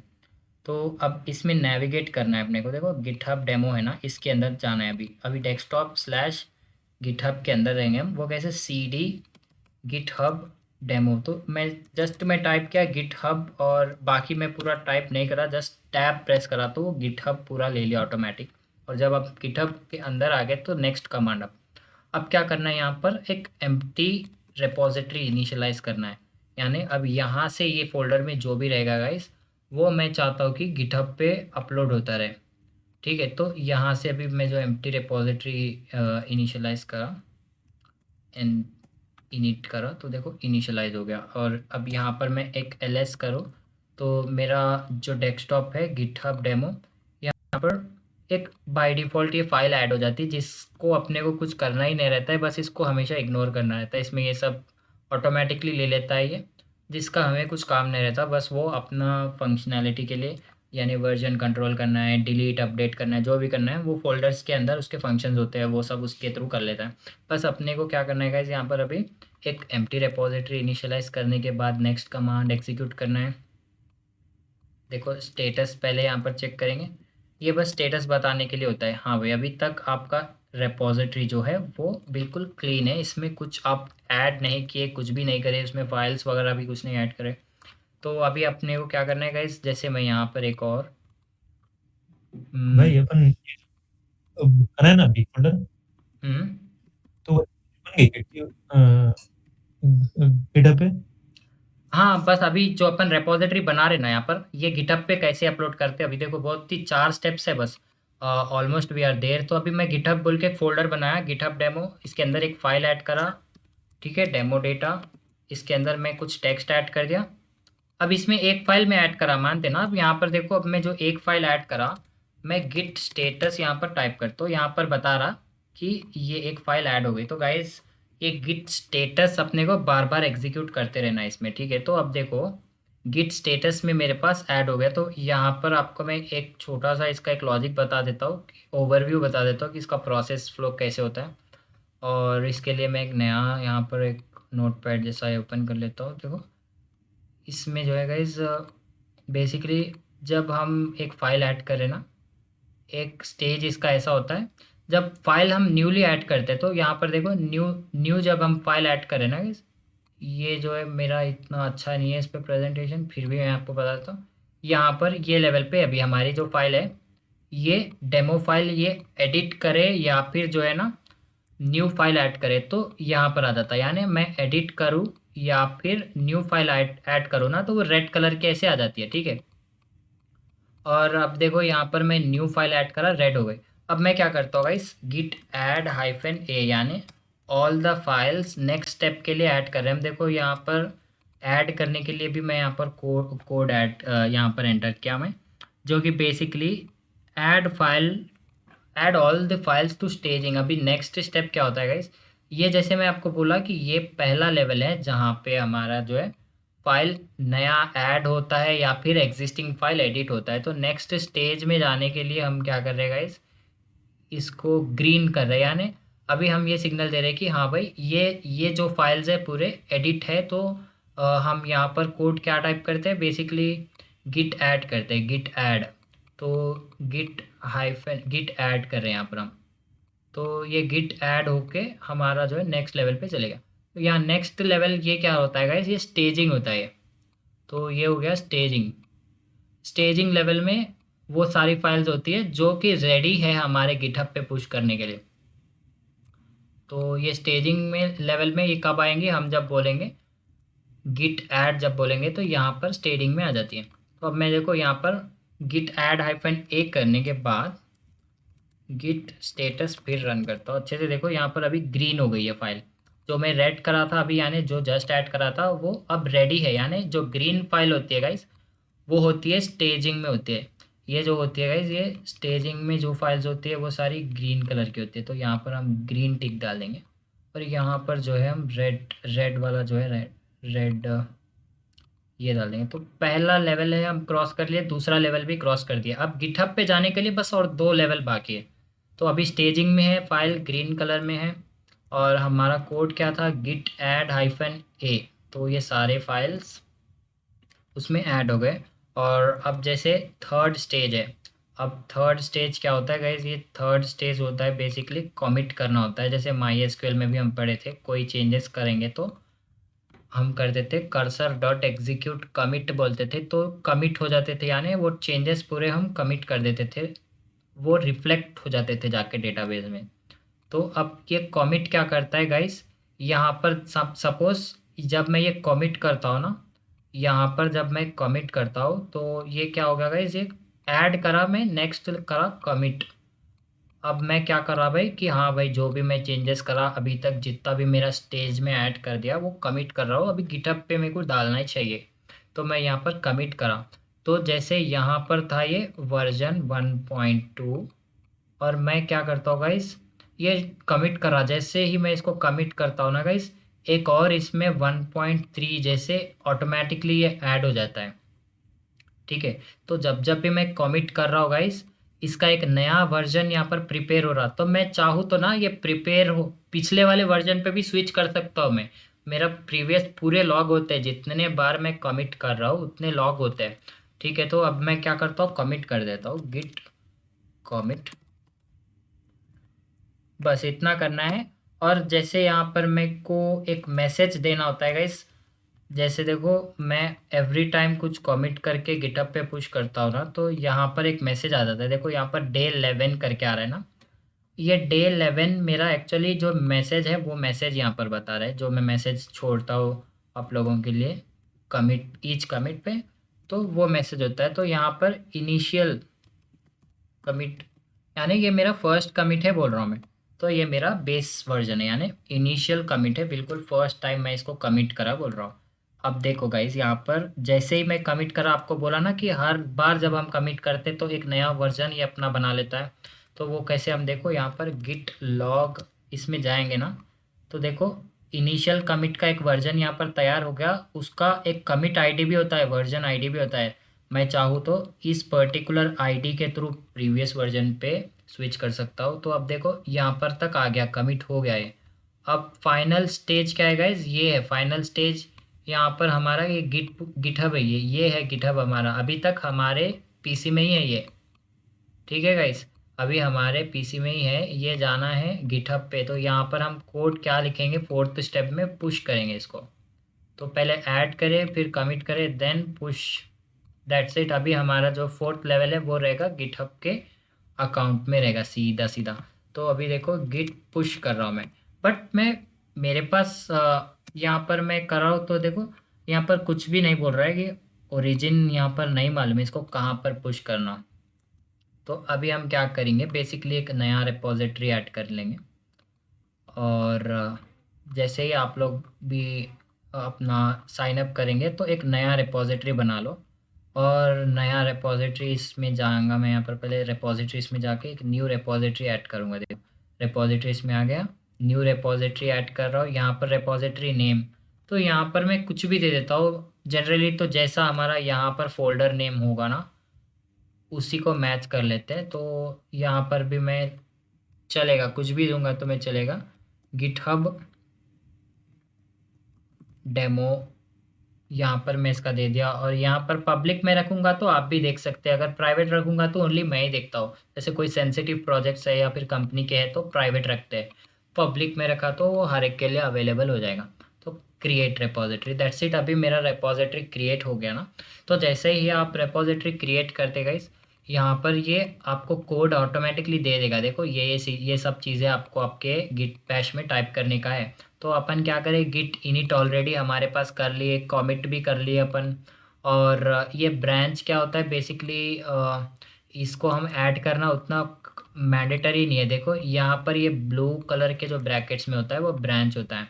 तो एक मेन ब्रांच है, तो एक डेव ब्रांच, एक टेस्ट ब्रांच, यानी एक एप्लीकेशन को प्रोडक्शन में लिख जाने से पहले हम चेक कर सकते हैं उसको डेव डेव वाले वर्जन पे रख के, यानी उसको पहले हम डेवलपमेंट स्टेज में रखेंगे फिर प्रोडक्शन में। यानी वो कुछ नहीं होता है, बेसिकली अलग अलग वर्जन ही होते हैं एक तरह से। ब्रांच क्या होता है, same code different different different branch में डिफरेंट कोड्स भी हो सकते हैं। तो ब्रांच क्या होता है, अपने मेन रेपॉजिटरी को डिफरेंट डिफरेंट पार्ट्स में डिवाइड कर देता है। मेन जो ब्रांच होता है यहाँ पर बाय डिफ़ॉल्ट मास्टर होता है। तो कितने चाहे उतने सारे ब्रांच में बना सकता हूँ, और उसको क्या है सेपरेटली डेवलप भी कर सकता हूँ। बहुत आसान है। देखो गाइज यहाँ पर क्या सिंपली मैं क्या करा, जो मेरी रेपॉजिटरी है उसका यूआरएल ये है गिटहब डेमो डॉट गिट। तो मैं क्या कर रहा हूँ, मेरे पीसी को बोल रहा हूँ कि भाई मेरा रिमोट लोकेशन ये है। तो मेरा रिमोट लोकेशन यहाँ पर अभी सेट हो गया। देखो गिट रिमोट एट ओरिजिन, ये ओरिजिन के नाम से मेरे रिमोट को मैं कॉल करूँगा अभी। तो अभी मेरा रिमोट एड्रेस मैं ऐड कर दिया जिसका नाम ओरिजिन है और जिसका URL GitHub demo dot git है। तो अब मैं सेम कोड यहाँ पर, क्योंकि मैं फर्स्ट टाइम पुश कर रहा हूँ, पुश करने के डिफरेंट तरीके रहते हैं गाइस। यहाँ पर देखो पहली बार जब पुश कर रहे हैं हम तो रिमोट वो सब भी ऐड करना पड़ता है। देखो जैसे यहाँ पर जो है गिट पुश, देखो यहाँ पर गिट पुश ओरिजिन मास्टर, ये इतना है ना। तो मैं सेट यूआरएल अभी करा ना, नहीं करा। देखो यहाँ पर क्या करा, गिट पुश ओरिजिन मास्टर। ये क्या कर रहे हैं हम, बेसिकली हमारा जो ओरिजिन है उस पे मास्टर रिपॉजिटरी पुश कर रहे हैं। तो फर्स्ट टाइम हम कर रहे हैं गिट पुश ओरिजिन मास्टर। और अब देख सकते हैं यहाँ पर जो है मेरा पीसी जो है गाइज, ये मेरा पीसी क्या है ना, ये ऑलरेडी मैं गिटहब को बता दिया ऑलरेडी कि मैं ये मेरा गिटहब अकाउंट है। जैसे यहाँ पर कुछ होता है जिसमें हम एसएसएच ऐड करते हैं, तो पहले तो हम देख लेंगे इसको रीलोड करके, जो मेरी फाइल्स में अभी बनाया था वो पुश हुए कि नहीं। तो उसको क्या करेंगे, सिंपली ये रेपॉजिटरी रीलोड करेंगे और पुश करा मैं। देखो ये डेमो टीएक्सटी फाइल अभी अपन बनाए थे, यहाँ पर आ गए। अब यहाँ पर आ गए तो देखो यहाँ पर जो डेमो डेटा इसमें था वो ऑटोमेटिकली यहाँ पर दिख भी रहा है अपने को।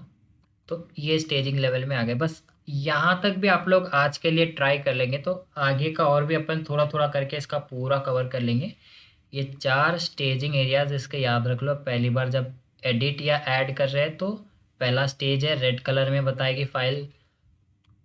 जब हम उसको गिट ऐड कर रहे हैं और यहाँ पर लिख रहे हैं हम -a, यानी जितने भी फाइल्स एडिटेड है मॉडिफाइड है उसको ऐड कर दो नेक्स्ट स्टेज में। तो यहाँ पर नेक्स्ट स्टेज में आ जाएगा। ठीक है, ये यहाँ पर ग्रीन कलर में बताएगी फाइल। देन कमिट कर रहे हैं हम। ठीक है, तो कमिट करने के लिए भी यहाँ पर कोड है ना हमारे पास, क्या है, git commit -m and then message. और यहाँ पर मैसेज कुछ भी डाल सकते हैं। जैसा मैं आज कमेंट करूँगा तो डे 11 डे 12 ऐसे करूँगा। तो कमिट करा हुआ मैसेज हम बाद में रीड कर सकते हैं कि वो उस पर्टिकुलर कमिट में आप क्या फिक्स करे थे, यानी आप बग्स फिक्स करे थे या फिर वर्जन अपडेट, कुछ भी हो आपका जो मैसेज है वो डिस्प्ले करेगा उस पर्टिकुलर वर्जन के साथ। तो आपका 3rd स्टेजिंग लेवल है, कमिट हो गया। देन 4th स्टेजिंग लेवल है गाइस पुश। तो यहाँ से पुश करते ही ये आ गया गिटहब में, सीधा अपलोड हो गया। आप देख सकते हैं यहाँ पर अपन अपलोड कर लिए। अब देखो गाइस मैं जो आप लोगों को बता रहा था, अब यहाँ से देखो, अब जैसा डेमो डेटा है ना, यहाँ पर न्यू डेटा कुछ और ऐड हो गया। जैसे ये ऐड हो गया यहाँ पर, और इसको बेसिकली मैं सेव कर देता हूँ। देखो यहाँ पर ऐड कर दिया मैं, और देन बेसिकली यहाँ पर अगेन कमिट का एक मैसेज मैं ऐड कर देता हूँ, अपडेटेड डेटा, और commit directly to the master branch. जैसे मैं CLI से कर रहा हूँ, यानी मेरे जो कमांड लाइन से कर रहा हूँ, उसी तरह मैं यहाँ से भी अपडेट कर सकता हूँ।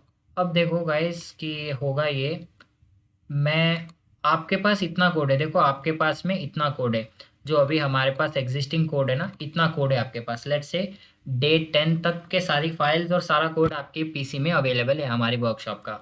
अब आप क्या करेंगे ना, मेरी वर्कशॉप जैसे ही ख़त्म होती है, आप यहाँ पर आएंगे और वो प्रोजेक्ट की डायरेक्टरी में जाएंगे, जो प्रोजेक्ट अभी हम डेवलप कर रहे हैं, वहाँ पर जाके पहले तो देखेंगे गिट स्टेटस, हाँ भाई सब कुछ क्लियर है। अब आप क्या करेंगे, गिट लॉग, हाँ भाई गिट लॉग में भी क्या है डेटा, जो हम कमिट करे थे वही है, बस अब आपको एक कमांड ऐड करना होता है रेगुलरली। ये गिट स्टेटस और ये लॉग तो बस चेक कर रहा था मैं कि हमारे वर्किंग डायरेक्टरी में कुछ अपडेटेड है कि नहीं, ऐसा कुछ।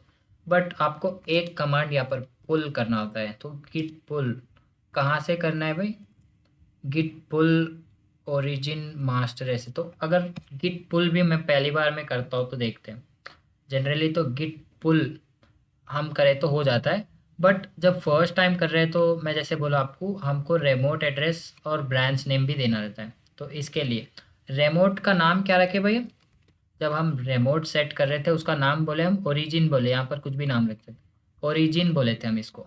तो गिट पुल ओरिजिन पे जो मास्टर ब्रांच है, तो यहाँ पर बाय डिफ़ॉल्ट मास्टर रहता बोला ना हमें, तो आपका जो ओरिजिन है वहाँ से जो लेटेस्ट है मास्टर ब्रांच में वो ले लेके आओ बोले। देखो गाइस, वहाँ से पुल हो गया। अब मैं जाता हूँ यहाँ पर फाइल में हमारी, इसको कट करके, देखो न्यू डेटा ऑटोमेटिक आ गया।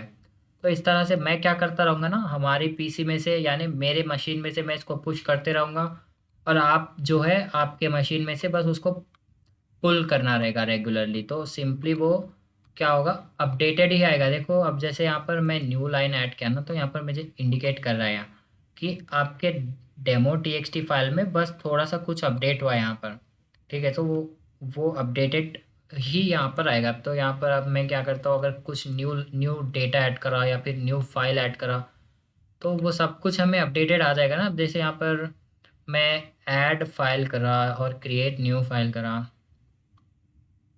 तो आपको बस इतना बोलना है गिट पुल। तो आप सिंपली अभी क्या करेंगे मैं आपको बताता हूँ।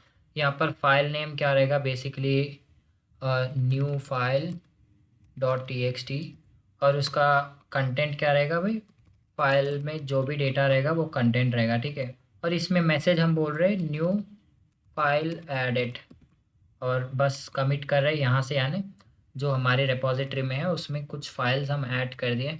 और अब देखो सेम मैं यहाँ पे रन करता हूँ, जैसे अभी नेक्स्ट डे आप आए और गिट कमांड लाइन ओपन करे और पुल कर दिए। सिंपली पुल करने से क्या हो गया भाई, हमारी जो वर्किंग डायरेक्टरी है उसमें न्यू फाइल ऐड हो गई जिसमें फाइल डेटा है। तो इस तरह से क्या रहता, आपका वर्क बहुत आसान हो जाता। अब आप कैसे करेंगे, जो हमारी प्रोजेक्ट की डायरेक्टरी है वो कैसे सेटअप करेंगे, तो आपको उसके लिए क्या करना पड़ेगा गाइज, पहले तो आप देखो मेरी रेपॉजिटरी क्लोन करते आप। तो यहाँ तक आप एक साइड समझ ले, क्या बोलो मेरे को, फ्रैंकली देखो एक साइड आपका क्या है ना, हमारी पीसी में से रेपॉजिटरी में जा रहा है, और फिर दूसरा साइड क्या है, उसका रेपॉजिटरी में से पीसी में आ रहा है। तो 4 स्टेप का है बस, और हमारा जो है पूरा कोड, और हम रेपॉजिटरी और वर्जन कंट्रोल पे भी लेके आ रहे हैं। तो वो वर्जन कैसा स्विच करना है वो सब तो हम देखेंगे, बट आज का मेन क्या है एजेंडा, कि हमारा जो वर्किंग रेपॉजिटरी है आप अपने पीसी में उसको सेटअप करना है। तो ये जो अपना है ना ये फुल स्टैक वाला, वो आप कैसा पुल कर सकते हैं रेगुलरली, बजाय डाउनलोड करने के, उसको डायरेक्टली पुल कैसे कर सकते हैं। तो मैं अभी आपको पुल करके भी बता देता हूँ। ये क्या है गाइस, एक ओपन रेपॉजिटरी है ना, ये कोई भी इसको एक्सेस कर सकते हैं, जब डाउनलोड कर सकते हैं तो पुल भी कर सकते हैं, वो भी जाहिर सी बात है। तो यहाँ पर मैं देखो ये पर्टिकुलर डायरेक्टरी के बाहर गया, और फिलहाल अभी मैं डेस्कटॉप पे हूँ, ठीक है। तो यहाँ पर देखो एक और मैं डायरेक्टरी बना लेता हूँ, जिसका नाम रख लेंगे हम फुल स्टैक पाइथन, ठीक है। ये एक रिपॉजिटरी अभी तक जो नहीं थी, वैसा सेम एक और मैं बना दिया। और ये पाइथन में अभी हम चले जाएंगे फुल स्टैक पाइथन में, और यहाँ पर अभी हम क्या बोलेंगे भाई, गिट क्लोन बोलेंगे। ये गिट क्लोन हम टाइप करेंगे उस रेपॉजिटरी के अंदर आके। और देखो गाइस, सिंपली गिट क्लोन में बोला, और यहाँ से देखो वो जो डेटा था मेरा वर्कशॉप का डेटा, इस वाली फुल स्टैक वाली फाइल में आ गया। देखो गाइस, देखो ये पाइथन, ये सब चीज़ें, बस क्या है, ये उतना टाइम भी नहीं लगा डाउनलोड करने और गिटहब से, और बहुत ही फास्ट आ गया। अब मैं क्या करता हूँ, आप लोगों को सिंपली अपना अपडेटेड वाला जो है वो हमारे प्रोजेक्ट में से पहले यहाँ से पुश कर देता हूँ, यानी ये मेरा जो अपडेटेड कोड है गिटहब पे पुश कर दूंगा। और हमारा लेट्स से मैं ये आपके पीसी में, ये जो फुल स्टैक है ये आपके पीसी में फोल्डर, और आपके पीसी में कैसे पुल करना है, ठीक है। तो ये मेरा एक्चुअल फोल्डर नहीं है, आप देख सकते हैं एक्चुअल फोल्डर ये वर्कशॉप है, और जो है आपका ये दूसरा फोल्डर है, इसमें बस पुल करने वाले हैं हम। तो अब पुल करने के लिए, अब जैसे आपको जो है पहले इसका रेपॉजिटरी सेट करना है, जैसे ये है देखो, इसका ओरिजिन सेट करना है पहले अपने को। और अब देखो मैं यहाँ पर आ गया, और मेरी करंट वर्किंग डायरेक्टरी में मेरे फाइल्स भी ऐड हो गए पूरे। और यहाँ पर मैं एक बार गिट स्टेटस देखता हूँ। देखो यहाँ पर अभी तक कोई रेपॉजिटरी इनिशियलाइज नहीं हुई, तो मैं जब इसको क्लोन करा था तो ये पूरी डायरेक्टरी यानी ये पूरा फुल स्टैक भी मेरे पास आ गया ना। और यहाँ पर मैं बोलता हूँ गिट इनिट बोलता हूँ, क्योंकि पहले एम्प्टी रेपॉजिटरी हम इसमें इनिशियलाइज करेंगे, और इसमें जो है हम ये कर देंगे, हमारी जो मेरी जो वेबसाइट का यानी वो जो मेरा रेपॉजिटरी है उसका यूआरएल यहाँ पर सेट करेंगे। तो आपको यूआरएल तो यहाँ से मिल जाएगा बेसिकली। देखो मेरे गिटहब के रेपॉजिटरी में जाइए, यहाँ पर आपको इसका यूआरएल मिल जाएगा। तो इसका नाम सिंपली यहाँ पर फुल स्टैक है, तो एसएसएच के थ्रू हम कर रहे हैं यहाँ पर, तो इसके लिए फुल स्टैक डॉट गिट हम ऐड कर रहे हैं इसमें। तो ये गेम डॉट गिट ये दूसरा रेपॉजिटरी था, यहाँ पर फुल स्टैक डॉट गिट है बस। Fatal no such remote exist बोल रहा है बेसिकली। ये क्या है ना, मैं इसको पूरा वैसे ही कॉपी कर लेता हूँ गिट CLI में। ये क्लोन करने के लिए था बेसिकली। और ये है हमारा, ये मेरे को कई बार ऐसा आता है गाइस, इस पे प्रॉब्लम क्या होता है ना, मैं जब इसको मैनुअली ऐसा टाइप करता हूँ ना वो वर्क करने लग जाता है। इसमें कुछ ऐसा स्पेसिंग की वजह से या फिर स्पेस नहीं भी होता है, तो वो कट करके बीच में हम जब ये लिखते हैं ना यहाँ पर ऐसा, तो वो इसकी वजह से प्रॉब्लम होता है। तो मैं अब मेरे रिमोट एड्रेस का लोकेशन यहाँ पर ऐड कर रहा हूँ, जो कि मैं जस्ट कॉपी करके लाया था यहाँ पर। और सेट यूआरएल ओरिजिन कर रहे हैं, अभी हम क्या कर रहे हैं, सेट यूआरएल ओरिजिन। हमारा जो यूआरएल है उसका ओरिजिन क्या है भाई, ये है। अरे यार ये ऐड क्यों नहीं हो रहा, सेट यूआरएल ओरिजिन। यहाँ से मैं इसको कॉपी कर लिया, और एंटर करने के लिए मैं शिफ्ट इंसर्ट प्रेस करता हूँ, तो यहाँ पर आना चाहिए। तो